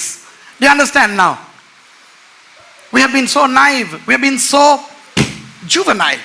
சின்ன புள்ளதனமா இருந்துட்டோம் இல்லையா? පොඩි ළමයි වගේ හිටියානේ. அப்போ එහෙනම් பிள்ளைகளே இது கடைசி காலமா இருக்கிறது. දරුවනි මේ අවසාන කාලය. அந்தி கிறிஸ்து வருகிறான் என்று நீங்கள் கேள்விப்பட்டபடி இப்பொழுதும் अनेक அந்தி கிறிஸ்துக்கள் இருக்கிறார்கள். ක්‍රිස්තු අවිරුද්ධ ක්‍රිස්තුන් පැමිණෙනවා සේම ඇවිල්ලා දැන් බොහෝ ක්‍රිස්තු විරුද්ධ ක්‍රිස්තුන් සිටිනවා. Little children, it is the last time, and as you have heard that Antichrist shall come, even now there are many Antichrists. அதனாலே இது கடைசி காலம் என்று அறிகிறோம். ඒ නිසා මේ අවසාන කාලය කියා අපිට වැටහෙනවා. Whereby we know that it is the last time. இப்போ දැන් கவனிங்க. இப்போ என்ன கவனிங்க. දැන් හොඳට අවධානය යොමු කරන්න. இப்போ நான் பேசுகிற இந்த செய்தி දැන් මේ කියා දෙන්නා වූ මේ පණිවිඩය எல்லாராலும் ஏற்றுக்கொள்ள முடியுமா? සෑම දෙනාටම පිළිගන්න පුළුවන්ද? முடியாது. බෑ. Not everybody can digest this message. I'll tell you something. Some people will not agree. சில பேர் ஏற்றுக்கொள்ள மாட்டாங்க. සමහරක් අය පිළිගන්නේ නැහැ. ஏன் தெரியுமா? ඇයි දන්නවද? அவங்க என்ன சொல்லுவாங்க தெரியுமா? ඔවුන් මොනවද දන්නවද කියන්නේ? தலைவலியும் காய்ச்சலும் அவனுக்கு வந்தா தான் தெரியும். ඔළුව කැක්කුමයි උණයි ඇවිල්ලා ඌට ආවනම් තමයි උන්ට වේදනාව තේරෙන්නේ. Some people will still contend by saying, if it happens to you, then you will realize. Pastor Suresh, உங்களுக்கு எங்கட பிரச்சனைகள் தெரியாது. Pastor Suresh, ඔබට ඇවිල්ලා අපේ ප්‍රශ්න දන්නේ නැහැ. Pastor Suresh, you don't understand what we go through. எங்களுக்கு வர்ற வெட்டுக்கள் உங்களுக்கு தெரியாது. අපිට වෙන ඇවිල්ලා කැපිලි කෙටිලි ඔබතුමාට දන්නේ නැහැ. எங்கள மனசுல வர்ற வேதனை உங்களுக்கு தெரியாது. අපේ මනසේ තිබෙනා වූ වේදනාව ඔබට තේරෙන්නේ නැහැ. Pastor Suresh, you will not realize the pain we go through. You don't realize the cuttings and choppings we go through. You are a pastor. You can. But it's very hurtful to us. எங்களுக்கு தான் தெரியும் எங்கட வேதனை. எங்களுக்கு தான் வேதனை. අපිට තමයි දන්නේ අපේ වේදනාව. இப்படிப்பட்டவர்களை குறித்து அடுத்த வசனம் சொல்லுகிறது. මේ පිළිබඳ මෙවන් වූ අය ගැන ඇවිල්ලා මීළඟ වචනෙන් කියනවා. அவர்கள் ඔවුන් They. Who are they? இந்த அவர்கள் யார்? ஹலோ. කවුද මේ ඔවුන්? இந்த அந்தி கிறிஸ்து நம் வாழ்விலும் வருவான், நம் குடும்பத்திலும் வருவான், நமக்குள்ளும் வருவான் என்பதை ஏற்றுக்கொள்ள விரும்பாதவர்கள். ඒ කියන්නේ මේ අන්ත ක්‍රිස්තුස් අපේ ජීවිතයට පැමිණෙනවා, අපේ පවුල තුලට පැමිණෙනවා කියන දේ ඇවිල්ලා පිළිගන්න කැමති නැති අය. Who are these they? They who do not want to accept the fact that we can allow the Antichrist to come into our lives, our families and our homes. So they would continue to say no. What I am doing is right. நான் செய்யறது சரி. මම කරන දේ හරි. என் வேதனை எனக்கு தான் தெரியும். මගේ වේදනාව මට තමයි තේරෙන්නේ. நீ உங்களுக்கு புரியாது ඔබට பாஸ்டர். තේරෙන්නේ නැහැ පාස්ටර්. நீங்க பிரசங்கம் பண்ணுவீங்க, ඔබ දේශනා කරනවා. எல்லாம் சிரிப்பாங்க. ඔක්කොමලම hina ஆனா වෙනවා. நான் படுற வேதனை எனக்கு மட்டும் தான் தெரியும். නමුත් මම විඳින වේදනාව මට තමයි දන්නේ. So these people will say, you can preach pastor, everybody can laugh, but nobody knows what I am going through. So அவர்கள் ඒ කියන්නේ ඔවුන්ට நம்மை விட்டு பிரிந்து போனார்கள். Wow. ඒ කියන්නේ ඔවුන් අපෙන් ඇවිල්ලා ඉවත් වෙලා ගියා කියලා කියනවා. விளங்குதா உங்களுக்கு? கிறிஸ்துவோடு அந்த கிறிஸ்துவுக்கு இருக்க முடியாது. ඒ කියන්නේ මේ ක්‍රිස්තුස් වහන්සේගෙන් ඇවිල්ලා අන්ත ක්‍රිස්තුස්ව ඉවත් කරන්න බෑ. கிறிஸ்துஸ் වහන්සේ සමග අන්ත கிறிஸ்துස්ලාට ඉන්න බෑ. They went out from us. They went out from us. They left us. They leave us. They quit. போயிடுவாங்க. ඔවුන් ඉවත් இருக்க වෙලා முடியாது. යනවා. ඔවුන්ට පිළිගන්න බෑ. இயேசு இப்படி பேசும் பொழுது கடினமான உபதேசம் என்று அவரை விட்டே போனார்கள். යේසුස් වහන්සේ ඇවිල්ලා දේශනා කරනකොට යේසුස් වහන්සේගේ ඉගැන්වීම හරි තදයි කියලා උන්වහන්සේගෙන් ඉවත් වෙලා ගියා. அந்த கிறிஸ்துவின் ஆவி எப்படி வேலை செய்துன்னு சொல்லவா? ක්‍රිස්තුස් වහන්සේගේ ආත්මය කොහොමද ක්‍රියා කරන්නේ කියලා කියලා දෙන්නද? I don't know, I'll take time, I don't care. யாருக்காவது அவசரமா? කාට හරි හදිසියද? அவசரம்னா உங்களுக்கு இல்ல, உங்களுக்குள்ள இருக்கிற கிறிஸ்துவுக்கு அவசரம் இல்ல. உங்களுக்கு அவசரம்னா நீங்க அந்தி கிறிஸ்து. ඒ කියන්නේ ඔබට හදිසි නම් වෙලා ඔබ අන්ත ක්‍රිස්තුස්. හැබැයි ඔබ තුල ඉන්න අන්ත ක්‍රිස්තු ඔබ වහන්සේ ඉන්න ක්‍රිස්තුස් වහන්සේට හදිසි නැහැ. கவனிங்க, ஒரு விஷயம் நான் சொல்ல போறேன். එක විශයක් කියලා දෙන්න යනවා. இன்றைக்கு என்ன நடக்கிறது தெரியுமா? අද මොකක්ද දන්නවද සිද්ධ වෙන්නේ? இது நடக்குதா இல்லையான்னு சொல்லுங்க. මේක සිද්ධ වෙනවද නැද්ද කියලා කියන්න. தம்பி வா, யாராவது வா, எலும்பி வா. එන්න කවුරු හරි ඉක්මනට එන්න. மிக்கேல் வா, ஓடி வா. ஹாய். என்ன பாருங்க, இன்றைக்கு சபையில நடக்கிறது. මේක අද සභාවේ සිද්ධ වෙන දේ. இல்ல இப்படி இல்ல. சோகமான இல்லம்மா. எப்படி? දුකෙන් ඉන්න. දුකෙන් ඉන්න. தலைய தூக்க அப்பதான் அந்த சோகம் தெரியும். දුකෙන් ඉන්න. சரி. Now what is happening in the churches? දැන් මොකද්ද සභාවේ සිද්ධ වෙන්නේ? Brother, உங்களோட பிரச்சனையை சொல்லுங்க. සහෝදරයා වගේ ප්‍රශ්නේ කියන්න. Brother, tell me your problem. நீங்க சொல்லுங்க. ரொம்ப ஹர்ட்ல இருக்கேன். சொல்லுங்க சத்தமா மைக்குக்கு. ரொம்ப ஹர்ட் ஆகியிருக்கேன். හරියට දුකෙන් ඉන්නවා. I am hurt. Now pastor is doing. Brother, සහෝදරයා don't worry. God will take care of your hurt. கர்த்தர் உங்களுடைய வேதனையை பார்க்கிறார். ස්වාමීන් වහන්සේ ඔබේ වේදනාව දකිනවා. ஆண்டவரே, දෙවියන් වහන්සේ மகனை தொடும் ஐயா. පුත්‍රයා වත ගසනු මැනව. வேதனையோடு வந்திருக்கிறார். වේදනාවෙන් පැමිණ සිටිනවා. Lord, ස්වාමීනි your child is so hurt. Only you realize his pain. உமக்கு மட்டும்தான் இவருடைய வேதனை தெரியும். ඔබට ආමසට විතරයි ඔබගේ වේදනාව දන්නේ. ஆறுதல் படுத்தும். ස්වාමීනි සැනසීම දෙන්න. தொடும். ස්පර්ශ කරන්න. அரவணையும். ස්වාමීන් වහන්සේ இதே இது ஒரு பொம்பளை புள்ளையா இருந்தா நல்ல ஒண்ணு உள்ளுக்குள்ள நினைச்சுக்கிட்டு இருப்பான். Lord, embrace your child. மகனே, prophecy. மகனே, පුත්‍රය கர்த்தர் சொல்லுகிறார். ස්වාමීන් වහන්සේ කියනවා. இந்த சுவாமி மசக்கியனவா. ස්වාමීන් වහන්සේ කියනවා. God is telling you from today that he is going to bless you. இன்றிலிருந்து உன்னை ஆசீர்வதிக்க போகிறார். අද ඉඳලා ස්වාමීන් වහන්සේ ඔබ ආශිර්වාද කරන්න යනවා. சந்தோஷமா இருக்கிறீங்களா? සන්තෝෂයෙන් ඉන්නවද? හලෙලූයා. ஹலோ, இதுதான் நடக்குது இன்னைக்கு. මේක තමයි අද සිද්ධ වෙන්නේ. ஊழியக்காரர்கள் සේවකයන් ஹர்ட் ஆகிறவர்களை වේදනාවට පත් වෙලා ඉන්න අය நீங்க ஹர்ட் ஆகுனது நல்லது மாதிரி, அதனால இது ஒவ்வொரு நாளும் ஹர்ட்லயே வரும். ඒ කියන්නේ වේදනාව වෙන එක හොඳයි කියලා පෙන්නනවා. ඇවිල්ලා මේ වේදනාව විඳලා හැමදාම මෙහෙම එනවා. யோவான் இருந்திருந்தால் என்னுடைய இடத்திலே, යොහාන් මේ ස්ථානයේ ඉඳලා හිටියනම් if it was John, you come with hurt. දැන් You're coming. ඔබ එනවා වේදනාවත් සමග. என்ன உங்களோட பிரச்சனை? මොකක්ද ඔබේ ප්‍රශ්නේ? ரொம்ப ஹர்ட் ஆகியிருக்கேன் பாஸ்டர். அந்திகிறிஸ்துவே, අන්තක්‍රිස්තුස්. you damn antichrist, how dare you get hurt? நீ எப்படி ஹர்ட் ஆக ඔබ முடியும்? කොහමද හර්ට් වෙන්න පුළුවන්? உனக்குள்ள கிறிஸ்து இருக்கிறாரா? ඔබ තුල ක්‍රිස්තුස් වහන්සේ ඉන්නවද? நான் இப்ப கேக்குறாரு, யோவான் கேக்குறாரு, உனக்குள்ள கிறிஸ்து இருக்கிறாரா? ඔබ තුල ක්‍රිස්තුස් වහන්සේ ඉන්නවද? ஞானஸ்நானத்தின் போது நீ மரித்து விட்டாயா? බෞතිස්ම වෙලාවේදී උඹ මැරුණාද? அப்புறம் எப்படி நீ ஹர்ட் ஆகுவாய்? එහෙනම් කොහමද උඹ හර්ට් වෙන්නේ? ஹர்ட் ஆக முடியாது. උඹට වේදනාව විඳින්න. நீ ஹர்ட் ஆகுனதுக்கு மனம் திரும்பு. උඹ වේදනාව වෙනවට වෙලා උඹ පසුතැවිලි වෙන්න ඕන. You can't get hurt because it's Jesus who should get hurt. So you have become antichrist by receiving Christ's hurt on you. So you have to repent for being hurt. இன்னைக்கு யாராவது අද කවුරු හරි ஹர்ட் போட்டு உட்காருங்க. thank you. Hurt ஆகுறவங்களுக்கு நீ hurt ஆகுனதுக்காக மனம் திரும்புன்னு சொல்லுவாங்களா? වේදනාව වින්දාට ඇවිල්ලා වේදනාව වෙනවට ඇවිල්ලා පසුතැවිලි වෙන්න කියලා කවුරු හරි කියලා දෙනවද? இல்ல என்ன சொல்லுவாங்க? මොනවද කියලා දෙන්නේ? ஐயோ உங்க வேதனையை கர்த்தர் அறிவார். අයියෝ ඔබේ වේදනාව ස්වාමීන් கர்த்தர் වහන්සේ. மேல இருந்து பார்க்கிறார். இவன் வேதனை நான் அது ஏன் வேதனைன்னு நினைச்சுக்கிட்டு இருக்கேன். இவன் வேதனைப்படுறான். அட்டாந்தி கிறிஸ்து. ස්වාමීන් වහන්සේ උඩ ඉඳලා බලනවා මේකගේ වේදනාව කොහොමද කියලා මම වේදනාව විඳිනවා. අන්ටේ අන්ත ක්‍රිස්තුස් කියලා ස්වාමීන් වහන්සේ උඩ ඉඳලා බලනවා. You know, we cannot get hurt because it's Jesus who is in us. So don't try to get hurt. இப்போ எல்லாரும் என்ன தெரியுமா செய்ய போறோம்? දැන් ඔක්කොමලා මොනවද කරන්න යන්නේ? இந்த செய்தியை நான் இப்போ முடிக்க போறேன். அந்த வசனத்தை வாசி முடிச்சோன்னா முடிச்சிடுவேன். මේ පණිවිඩය ඇවිල්ලා මේ වචනේ කියවල හමාර කර ගමන් අවසන් කරන්න. அதுக்கு பிறகு கம்யூனியன் எடுக்க போறோம். ඊට පස්සේ අපි රාත්‍රී භෝජනෙට සහභාගී වෙන්න යනවා. Right after I read and finish the verse, I'm going to conclude and we are going to go for communion, before which we are going to repent. நாம் மனம் திரும்ப போகிறோம். අපි පසුතැවිලි වෙන්න යනවා. எதற்கு தெரியுமா? මොකේද දන්නවද?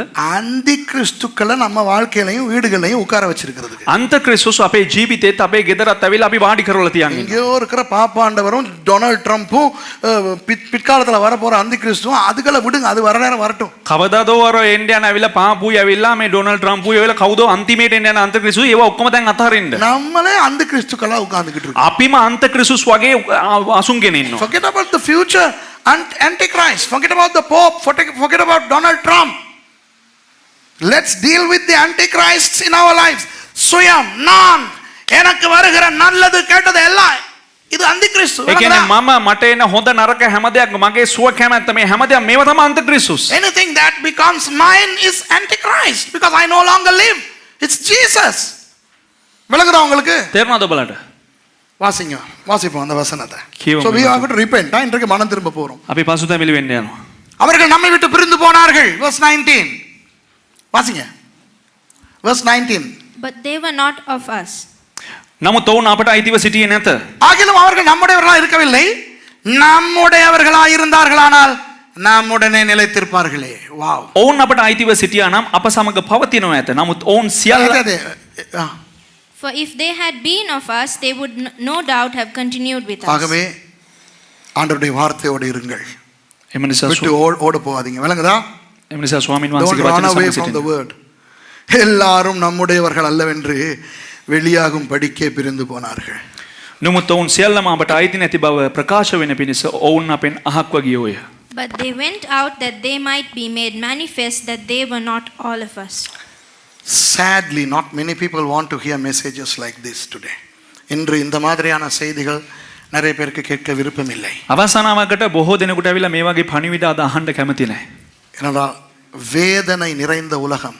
ඒ කියන්නේ වේදනාවෙන් පිරුණා වූ ලෝකයක්. ஆண்டவரிடத்திலே ஆறுதல் ஆறுதல் ஆறுதல் என்று தான் வருகிறார். දෙවියන් වහන්සේ ගාවට එන්නේ සැනසීම සැනසීම සැනසීම අවශ්‍යයි කියලා. நமது ஆண்டவர் என்ன கற்றுக் கொடுக்கிறார் தெரியுமா? අපේ දෙවියන් වහන්සේ මොනවද දන්නද උගන්වන්නේ? நீ வேதனைப்படாதே. නුඹ වේදනාව විඳින්න එපා. ஏனென்றால் அது உன் வேதனை அல்ல. ඇයි කිව්වොත් ඒක උඹේ වේදනාව නෙවෙයි. அது என் வேதனை. ඒක මගේ වේදනාව. என் வேதனையை நான் பார்த்துக் கொள்கிறேன். මගේ වේදනාව මම බලා ගන්නවා. Jesus is saying, your pain is not your pain, it's my pain. Let me deal with your pain. நீங்க நம்புறீங்களா இந்த செய்தியை? ඔබ විශ්වාස කරනවද මේ පණිවිඩය? Do you believe this message? Of course we laughed and everything fine. சிரிச்சோம். அது பரவாயில்ல. hina වුණා කමක් නැහැ. ஆனா இந்த செய்தி உங்களுக்கு புரிகிறதா? නමුත් මේ පණිවිඩය ඔබලට වැටහෙනවද? நம்மை அறியாமல் நாமே அந்தி கிறிஸ்துக்களாய் இருந்திருக்கிறோம். අපිටම දන්නේ නැතුව අපි අන්ත ක්‍රිස්තුස්ලා වෙලා ඉඳලා. எல்லாரும் எழும்பி இருப்போம். බිසිරු දෙනාම නැගී Pastor Danny, musicல போயிடு.